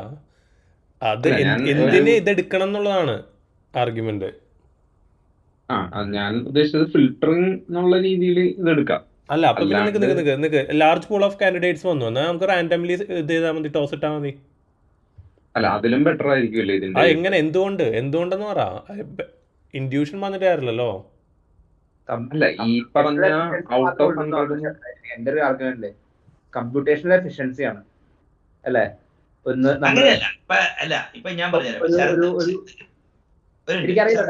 എനിക്ക് തോന്നിയ ഒരു കമ്പ്യൂട്ടേഷണൽ എഫിഷ്യൻസിക്ക് വേണ്ടി നമ്മള് ഒരു കമ്പ്യൂട്ടേഷണൽ എഫിഷ്യൻസി നമുക്ക് ഒബ്ജക്റ്റീവ്ലി മെഷർ ചെയ്യാനുള്ള സമയമോ ഒന്നുമില്ല. അല്ലെങ്കിൽ ഇപ്പൊ ഞാൻ തന്നെ പറഞ്ഞുതരാം, ഞാൻ ഈ ഡയമെൻഷണൽ അനാലിസിസിനെ കുറിച്ച് കണ്ടിട്ടുണ്ടെങ്കിലും 2013 എന്നോട് ക്ലൗഡിന്റെ കുറച്ച് മെട്രിക്സ് ഉണ്ടാക്കാൻ പറഞ്ഞു. അപ്പൊ അപ്ലിക്കേഷൻ പോർട്ട്ഫോളിയോ റാഷണലൈസേഷനിലെ അപ്ലിക്കേഷൻ ആണ് സെന്റർ ഓഫ് യൂണിവേഴ്സ്, അതുമുള്ള കുറെ കാര്യങ്ങൾ ചെയ്യാൻ പറഞ്ഞപ്പോ ഞാനും അഭിലാഷ് പൊന്നച്ചനും കൂടി ഇരുന്ന് ഇത് ചെയ്തപ്പോ ഞാൻ പറഞ്ഞു, അഭിലാഷ് ഇത് നമ്മൾ ചെയ്യേണ്ടത് എങ്ങനെ? പാലും എണ്ണയും ഡീസലും കൂടി മിക്സ് ചെയ്ത് എങ്ങനെയുണ്ടാവും? സാറേ, എന്റെ സിമിലർ സിറ്റുവേഷൻ ഉണ്ടാവും. അല്ല, ഞാനത് ഡീറ്റെയിൽസ് പറയാതെ നമുക്ക് വേണമെങ്കിൽ പിന്നെ ചർച്ച ചെയ്യാം. അല്ല, അപ്പൊ അങ്ങനെ വന്നപ്പോ ഞാൻ ഡയമെൻഷണൽ അനാലിസിസ് ഒരു വീക്ക്നെസ്സസ് ആണ്, ഞാൻ ഇങ്ങനത്തെ മെട്രിക്സ് ചെയ്യാതായി. മനസ്സിലായില്ലേ? എനിക്കത് വേറൊരു ദർശനീയ പ്രശ്നം കൂടി വന്നു വേദാന്തമൊക്കെ പഠിച്ചപ്പോ. അതായത് ഒരു നോം വേണം, ഒരു അധിഷ്ഠാനത്തിന് ബേസ് ചെയ്തുകൊണ്ടാണ് എല്ലാം മെഷർ ചെയ്യാൻ. അപ്പൊ ഞാൻ ഒരു കമ്പനിയിൽ ഞാൻ കണ്ടതെന്ന് വെച്ചാൽ അവിടെ ഒരു കോമ്പറ്റീഷൻ ഉണ്ട്, അവിടെ പങ്കെടുത്തവന് അവാർഡ് കിട്ടുമെന്ന്. തെറ്റാണെങ്കിലും ശരിയാണെങ്കിലും ഒരുത്തൻ ഇസ്രായേൽ വരെ പോയത് കമ്പനിയുടെ ചെലവില്. മനസ്സിലായ? 3 പൊട്ടത്തരം വന്നാൽ ആരാണ് കൂടുതൽ പൊട്ടത്തരം പറയുന്നതെന്ന് സെലക്ട് ആവുന്നത്? ഇപ്പൊ നിങ്ങള് പല കോൺഫറൻസിലൊക്കെ പേപ്പറൊക്കെ വരുമ്പോ അതല്ലേ ഒരു ഗ്രേഡിംഗ് സിസ്റ്റം. ഇപ്പൊ ചിലപ്പോ നിങ്ങളത് വെച്ചിട്ട് സിംഗപ്പൂറോ അവിടെയൊക്കെ പോയിട്ടുണ്ടാവും ചിലപ്പോ നമ്മളും മനസ്സിലായ. പക്ഷെ അപ്പൊ അങ്ങനെ വന്നു കഴിഞ്ഞപ്പോ എനിക്ക് മനസ്സിലായത് എന്താണെന്ന് വെച്ച് കഴിഞ്ഞാൽ, അത് കഴിഞ്ഞിട്ട് ഞാൻ വർക്ക് ചെയ്ത് തമ്മിൽ ഒരു 3 പേര് പേപ്പർ എഴുതി തന്നു. അപ്പൊ ഞാൻ പ്രാർത്ഥിച്ചു, ഓക്കെ ഡയമെൻഷനലി കമ്പാറ്റബിൾ ആയിരിക്കണം ക്ലൗഡിന് വേണ്ടി. ഞാൻ എന്ത് പൊട്ടത്തരാണോ 2013 കാണിച്ചത്, അല്ലെങ്കിൽ എന്റെ അടുത്ത് കാണിക്കാൻ പറഞ്ഞേ, ചാർട്ടൊക്കെ വന്ന് മറ്റേ ഉള്ളു. പക്ഷെ ഇവരെ കമ്പയർ ചെയ്യാൻ പറ്റില്ല, എനിക്ക് പ്രഡിക്റ്റീവ് വാല്യൂ ഇല്ലാന്ന്.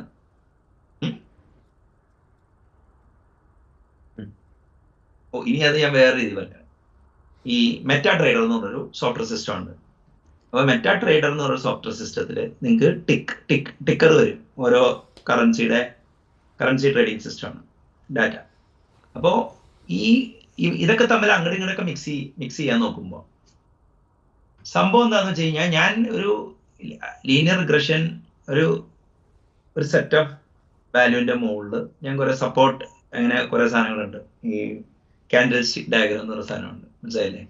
അപ്പോ ഞാൻ ഒരു ലൈൻ ഫിറ്റ് ചെയ്യാൻ നോക്കിയത്. കുറച്ച് കഴിഞ്ഞപ്പോൾ എന്ത് പറ്റിയെന്ന് വെച്ച് കഴിഞ്ഞാൽ, ലൈനിന് ഞാൻ ഡാറ്റ ഫിറ്റ് ചെയ്യാൻ നോക്കണം. നിങ്ങൾക്ക് മനസ്സിലായ in order to do something. അപ്പൊ ബാക്ക് ടെസ്റ്റ് ചെയ്യുമ്പോൾ പൊട്ടുന്നു. മോഡല് ബാക്ക് ടെസ്റ്റ് ചെയ്യുമ്പോൾ കുറെ സ്ഥലത്താണ് റിസൾട്ട് കിട്ടും, പിന്നെ ചില സ്ഥലത്ത് ബ്ലാങ്ക് ആവും. അപ്പൊ അത് ഈ ഡയമെൻഷനാലിറ്റി നമ്മള് എന്താ പറയാ, സയന്റിഫിക് ബേസിസ് ഇല്ലാത്ത, അല്ലെങ്കിൽ ഒരു കോമൺ ബേസ് ലൈൻ ഇല്ലാത്ത സാധനങ്ങളിൽ ന്യൂമറിക്കൽ അപ്രോച്ച് എടുക്കുമ്പോൾ വരുന്നത്.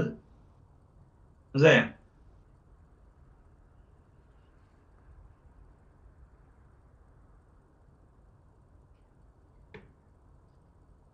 ഹലോ. അപ്പൊ ഇനിയിപ്പോ സൂക്ഷിക്കുക. ഇപ്പൊ നിങ്ങളിപ്പോ പേപ്പർ ഒരു ക്ലൗഡ് മെട്രിക്സിന്റെയോ എല്ലാത്തിന്റെയും പേപ്പർ കണ്ടു കഴിഞ്ഞാല് ഇവര് ഇപ്പൊ ഞാൻ പറയട്ടെ, ഇപ്പൊ നേരത്തെ ശരത്ത് പറഞ്ഞ കേസ് എന്ന് പറഞ്ഞാൽ വെർട്ടിക്കലായിട്ട് കിടക്കുന്ന സാധനമാണ്. സെയിം ഇപ്പൊ ഇംഗ്ലീഷ് സ്റ്റാൻഡേർഡ് 0 to 10 ആണ്.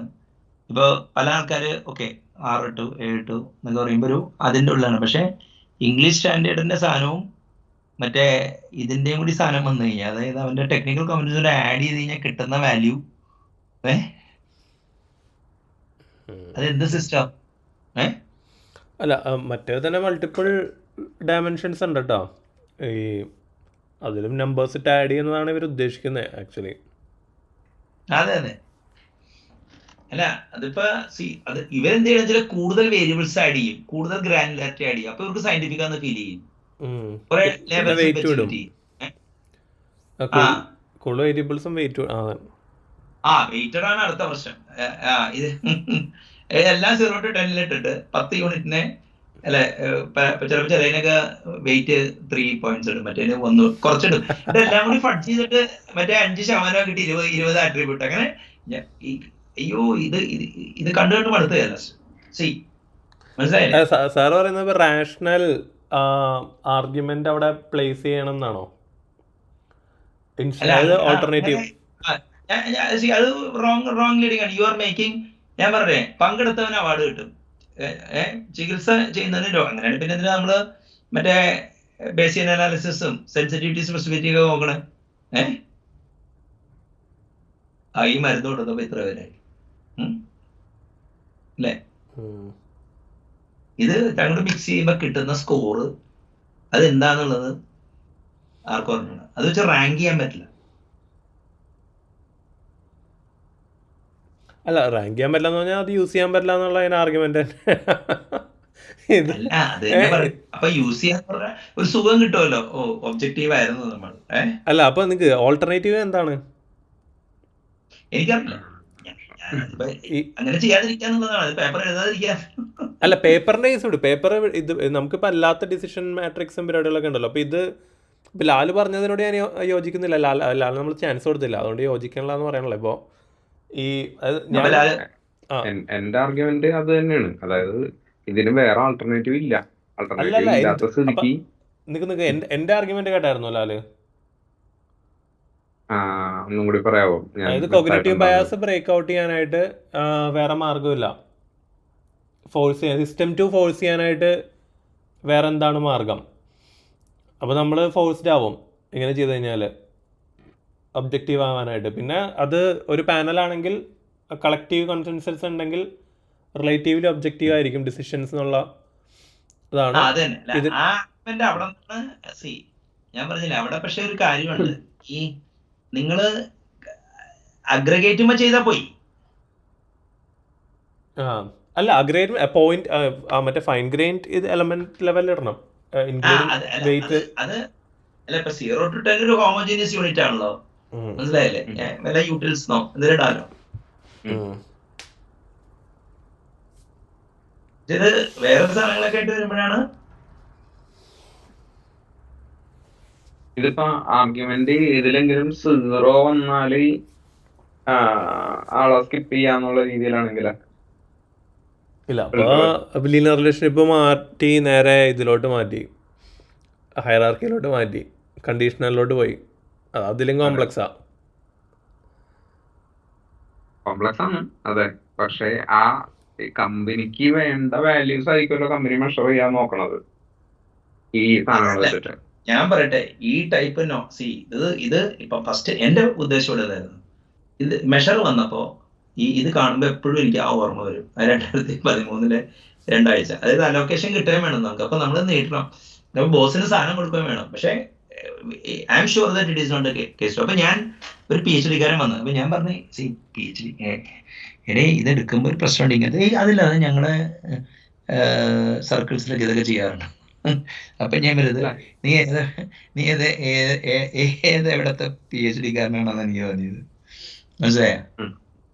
നമുക്ക് വേണമെങ്കിൽ അതായത് ഈ ഇങ്ങനത്തെ പോളിസി മേക്കിംഗിലൊന്നും അത് പറ്റില്ല ഇങ്ങനെ. അതായത്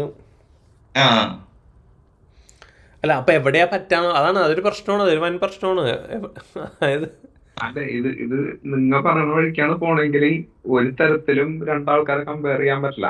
ആൾക്കാരെ വിട് രണ്ട് 2 ഡിസ്റ്റിങ്ക്ട് എൻറ്റിറ്റീസ് എടുത്താൽ മതി. ഓക്കെ, 2 ഡിസ്റ്റിങ്ക്ട് എൻറ്റിറ്റീസിനെ കമ്പയർ ചെയ്യാൻ പറ്റില്ല.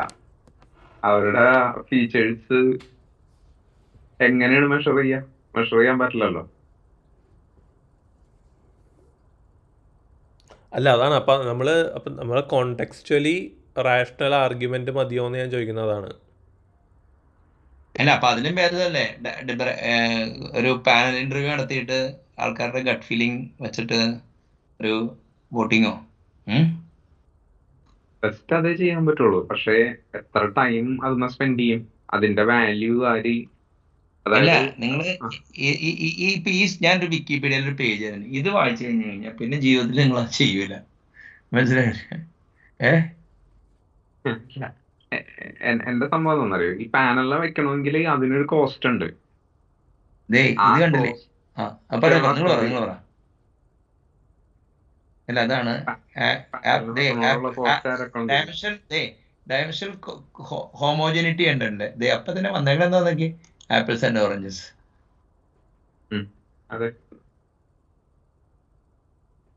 അല്ല, ഞാൻ അതല്ല പറഞ്ഞു, ഇത് ക്ലൗഡ് മെട്രിക്സിലൊക്കെ ചെയ്യേണ്ടെന്ന്.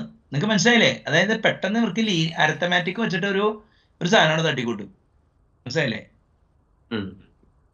ആക്ച്വലി അവര് ശരിക്കും പറഞ്ഞ ഒരു റൂൾ വെച്ചാണ് ഇവരുടെ. അവരതിനെന്താ വെച്ചാല് മറ്റേ നമ്മള് സ്വിച്ച് സ്റ്റേറ്റ്മെന്റിനെ സ്വിച്ച് എക്സ്പ്രഷൻ ആക്കണ വരെ ഒരു കാൽക്കുലേഷൻ ചെറുത്തെ കൈൻഡ് ഓഫ് ക്വാണ്ടിറ്റിയെ കുറിച്ചും. അതിപ്പോ ഈവൺ മറ്റേ ഇതുണ്ടല്ലോ, ആമസോണിലൊക്കെ ഇത് റിട്ടേൺ ചെയ്യൂലേ. അതായത് ഇപ്പൊ നമ്മ ഫോണൊക്കെ എക്സ്ചേഞ്ചിൽ വന്നൂലേ, അപ്പൊ ഈ എക്സ്ചേഞ്ചിൽ വാങ്ങുമ്പോൾ ഇതുപോലത്തെ ഒരു പോയിന്റ് സിസ്റ്റം വെച്ചിട്ടാണ് കാൽക്കുലേറ്റ് ചെയ്യണമെന്നാണ് എത്ര എമൗണ്ട് ആ ഫോണിന് റിട്ടേൺ കിട്ടുന്നുള്ളത്. ഇപ്പൊ ഈ പേപ്പർ നോക്കിയ ടോപ്പിക്സ് ഒരു ഏത് യൂണിവേഴ്സിറ്റി പഠിപ്പിക്കണോ, ഇതൊക്കെ പഠിച്ചു വരുമ്പോഴേക്കും നമ്മുടെ ഉപ്പാടൊക്കെ ഇന്റഗ്രേറ്റും ഒക്കെ ഉണ്ട്.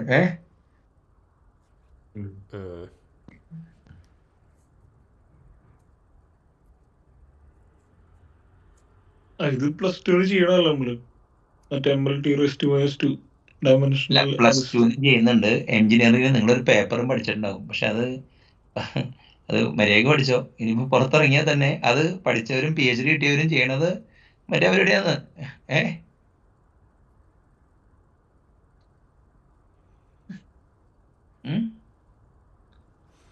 സാധനം സയന്റിഫിക് അല്ല, അത് ഉറപ്പാണ്. സയന്റിഫിക്കലി എന്നല്ല, റോങ് കൺക്ലൂഷനിലെത്തും ചിലപ്പോ. നമ്മൾ ചിലപ്പോ അത് നെസ്റ്റിലെ കേസിൽ എന്തായിരുന്നു അറിയാം, വന്ന് എല്ലാവർക്കും 70 മുകളിൽ കിട്ടുകയും ചെയ്യുന്നു. കൺഫ്യൂഷൻ പിന്നെ 63 ആക്കാനൊക്കെ കളിയാണ് പിന്നെ. അതെ അതെ, അല്ല അതാണ് അവിടെ ഗട്ട് ഫീലിങ്ങിന് തന്നെയാണ് അവിടെ ഊന്നൽ കിട്ടുക. അപ്പൊ ഇതൊരു ഡിവൈസ് ഫോർ ചടങ്ങാവും ഇത്. അല്ല അപ്പൊ നമുക്ക് ക്വാണ്ടിറ്റി ആർക്കിടൈപ്പ് പാറ്റേൺസ് അതല്ല ഇതിപ്പോ മെയിൻ ഞാനിത് പറയാൻ കാരണം എന്ന് പറയുമ്പോൾ SQLന്റെ ഒരു ജോസ് എൽക്കോ ഉണ്ടല്ലോ, ഒരു ബുക്ക് തന്നെ എഴുതിയിട്ടുള്ളത്.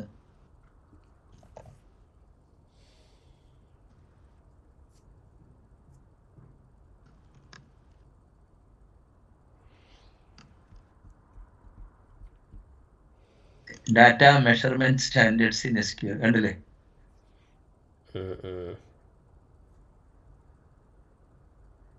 5 സ്റ്റാർ ആണ്, 2 പേരേ ഉള്ളൂ അല്ലേ.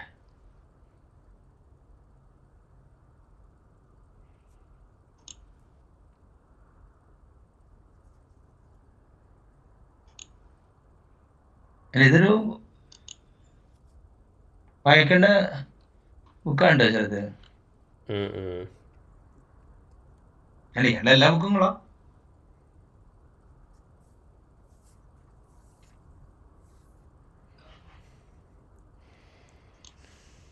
പിന്നെ എന്താണ് പ്രൊഡക്റ്റ്, ഈ പ്രൊഡക്റ്റിനെ കുറിച്ച് നമുക്കൊരു ഡിസ്കഷൻ തന്നെ വെക്കാം അല്ലേ ചെറുതെ? Simple product, complex product, combo. ഞാൻ സിംഗിൾ സിമ്പിൾ കോംപ്ലക്സ് എന്നുള്ളത് വെറൈസൺ സ്റ്റോറില്ലേ, അത് പവർ ചെയ്യുന്ന എപ്പോണയുടെ പ്ലാറ്റ്ഫോമിന്റെ കോൺട്രോളർ ചെയ്തത്. അവര് ഈ ഇത് വെച്ചിട്ട് റൂൾസ് വെച്ചിട്ടേ ഈ റൂൾ ഡ്രിവൺ പാക്കേജിംഗ് സ്പെസിഫിക്കേഷൻ അത് ചെയ്യുന്നുണ്ട്.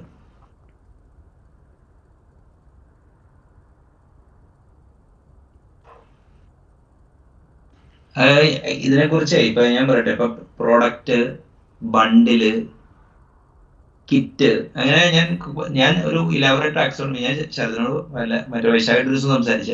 അപ്പൊ വൈശാഖോട് പറഞ്ഞ അവിടത്തെ പ്രൊഡക്റ്റ് കാറ്റലോഗ് അടിച്ചെടുത്തോണ്ട് വന്നു. അതെ,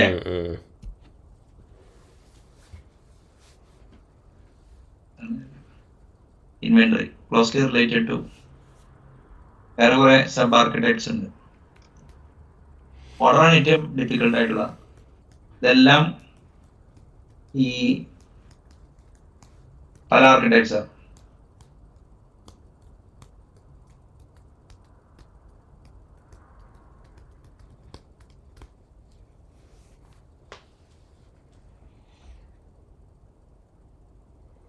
ബിസിനസ് റൂളിനെ പോലെ അവര് ആർക്കിടെക്ട് ആയിട്ടാണ്.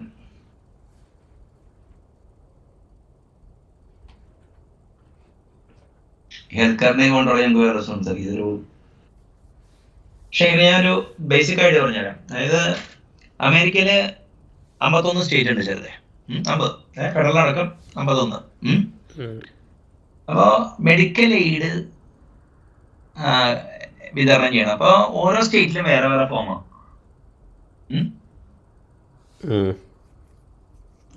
അപ്പൊ ഞാനാണ് സജസ്റ്റ് ചെയ്തത്, നമ്മൾ ഈ ഓരോ ഫോമിനും ഫോമെന്ന് എഴുതാൻ നമ്മൾ ഇവിടെ നടക്കൂല. ഒരു ഓണ്ടോളജിക്കൽ അപ്രോച്ച് എടുക്കണമെന്ന് മാത്രമല്ല, ഈ നമുക്ക് ഒരു 10-200 ഡോക്യുമെന്റ്സ്, ഓരോ ഡോക്യുമെന്റിന്റെ ടോട്ടൽ ഫീൽഡ് എടുത്താലേ ഒരു 20 വെച്ചിട്ടുണ്ടെങ്കിൽ തന്നെ ആയില്ലേ അത്രയും. പക്ഷെ മിക്ക സെയിം ഇൻഫോർമേഷൻ തന്നെയായിരിക്കും. എന്നിട്ട് അങ്ങനെ തേജ് പവറാള എന്ന് പറഞ്ഞൊരു ബിസിനസ് അനലിസ്റ്റ് മെറ്റിക്കുലസ്ലി കുറെ ആൾക്കാരെ വെച്ചിട്ട് ഈ ക്വസ്റ്റ്യനേഴ്സ് എല്ലാം സ്കാൻ ചെയ്ത് എക്സലില് അതുണ്ടാക്കി ഫൈനലി ഒരു എന്താ പറയാ, ഈ 76 ക്വസ്റ്റ്യൻസിലോട്ട് എല്ലാം റെഡ്യൂസ് ചെയ്തു. എന്നിട്ട് ആൻസർ ചെയ്യും. ഈ ആൻസർ ചെയ്യുമ്പോൾ ഓരോ ആൻസർ കഴിയുമ്പോൾ എലിജിബിലിറ്റി ഉണ്ടോന്ന് ഉണ്ടാക്കണം. അതിനാണ് ഞാൻ റൂൾ എഞ്ചിൻ എഴുതിയത്. മനസ്സിലായോ? ആ ഒരു കോമൺ ഓണ്ടോളജി കിട്ടിയോണ്ടാണ് എനിക്ക് റൂൾസ് എഴുതാൻ പറ്റിയത്. മനസ്സിലായി. അപ്പൊ അത് ഒരു ആർക്കിടൈപ്പ് പേപ്പറിൽ എഴുതിയിട്ടുണ്ട്. എനിക്ക് തോന്നുന്നില്ല അന്ന് ആർക്കിടൈപ്പിന്റെ ഐഡിയയും ഇതൊന്നും ഇല്ലെങ്കിൽ DSL എഴുതുമ്പോ എന്തായാലും ഓട്ടോമാറ്റിക്കലി വരുമല്ലേ അത്. അല്ല പ്രീ കണ്ടീഷനാണ്.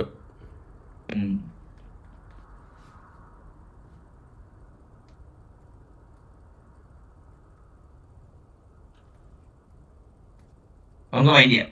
അപ്പോൾ ഇന്നത്തെ ചർച്ച സോഫ്റ്റ്വെയർ ഡിസൈൻ യൂസിങ് ആർക്കിടൈപ്സ് ആണ്. By nature humans socio cultural കോണ്ടെക്സ്റ്റിലും ആന്ത്രോപോളജിക്കൽ സെറ്റിങ്സിലും ആർട്ടിലും ലിറ്ററേച്ചറിലും എല്ലാം ആർക്കിടൈപ്സ് വെച്ചിട്ടാണ് റീസൺ ചെയ്യുന്നത്. അപ്പോൾ കുറേ ആർക്കിടൈപ്സും ഒരു പാറ്റേൺ അല്ലെങ്കിൽ ഒരു പ്ലോട്ട് കൂടിയതാണ് സ്റ്റോറീസ് ഉണ്ടാകുന്നത്.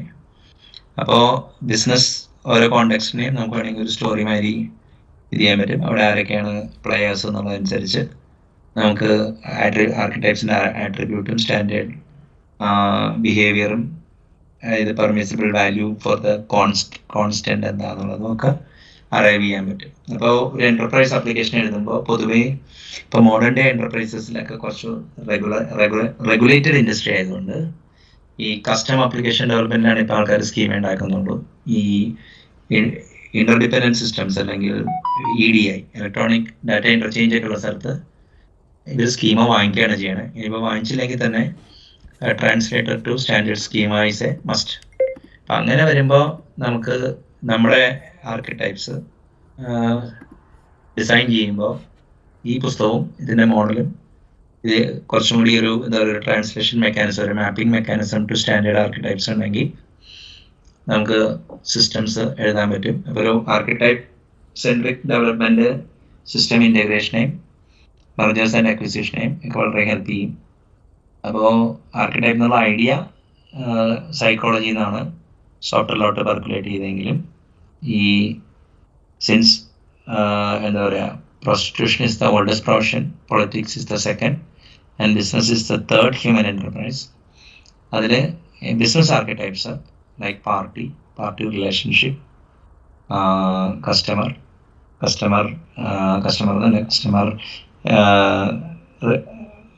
കോൾ. കാരണം കസ്റ്റമർ പാർട്ടിയുടെ കൂടെ പോയിക്കോളും, വെണ്ടറും പാർട്ടിയുടെ കൂടെ പോയിക്കോളും. അപ്പോൾ ശരിക്കും പറഞ്ഞു കഴിഞ്ഞാൽ പാർട്ടി EDM എന്നാണ് അതിനെ വിളിക്കുന്നത്. പിന്നെ ഇൻവെൻട്രി, പ്രൊഡക്റ്റ്, ഓർഡർ, പിന്നെ എന്താ പറയുക കറൻസി, നമ്മുടെ മെട്രിക്സ് ആൻഡ് മെഷേഴ്സ്, ഇതൊക്കെ ടോപ്പ് ലെവൽ ആർക്കിടൈപ്സ് ആണ്. ബാക്കി ഇപ്പോൾ ഫോൺ നമ്പർ വരെ, ഇനിയിപ്പോൾ ഗുഡ്, അതിപ്പോൾ ഐ ഡി എങ്ങനെ ഇരിക്കണം, ഇതിനെക്കുറിച്ച് വരെ ഡീറ്റെയിൽഡ് ആയിട്ട് പുസ്തകത്തിൽ പ്രതിപാദനമുണ്ട്. അപ്പോൾ since this topic is complex, കാരണം ദിസ് ഇൻവോൾവ്സ് മറ്റേ എന്താ പറയുക സ്റ്റോറീസ്, ഹിസ്റ്ററി, ഇതിഹാസം, സൈക്കോളജി, ഫിലോസഫിക്കൽ ആംഗിൾ ഉണ്ട്, ഒരു ഓണ്ടോളജിക്കൽ ആംഗിൾ ഉണ്ട്. അപ്പോൾ കുറച്ചും കൂടി ഒരു സോഫ്റ്റ്വെയർ സിസ്റ്റത്തെ കുറച്ചും കൂടി ബ്രോഡറായിട്ട് കാണാൻ ഈ പ്രസൻറ്റേഷൻ ഹെൽപ്പ് ചെയ്യുമെന്ന് വിചാരിക്കുന്നു. I would like to advise people that if you want to become a business analyst or a solution architect or anyone who wants to work with enterprise system, this book is a good read, and the model which they propose, as long as എന്താ പറയുക human agency നിലനിൽക്കുന്നിടത്തോളം കാലം അത് useful ആയിരിക്കും. I hope this presentation was useful. നന്ദി, നമസ്കാരം.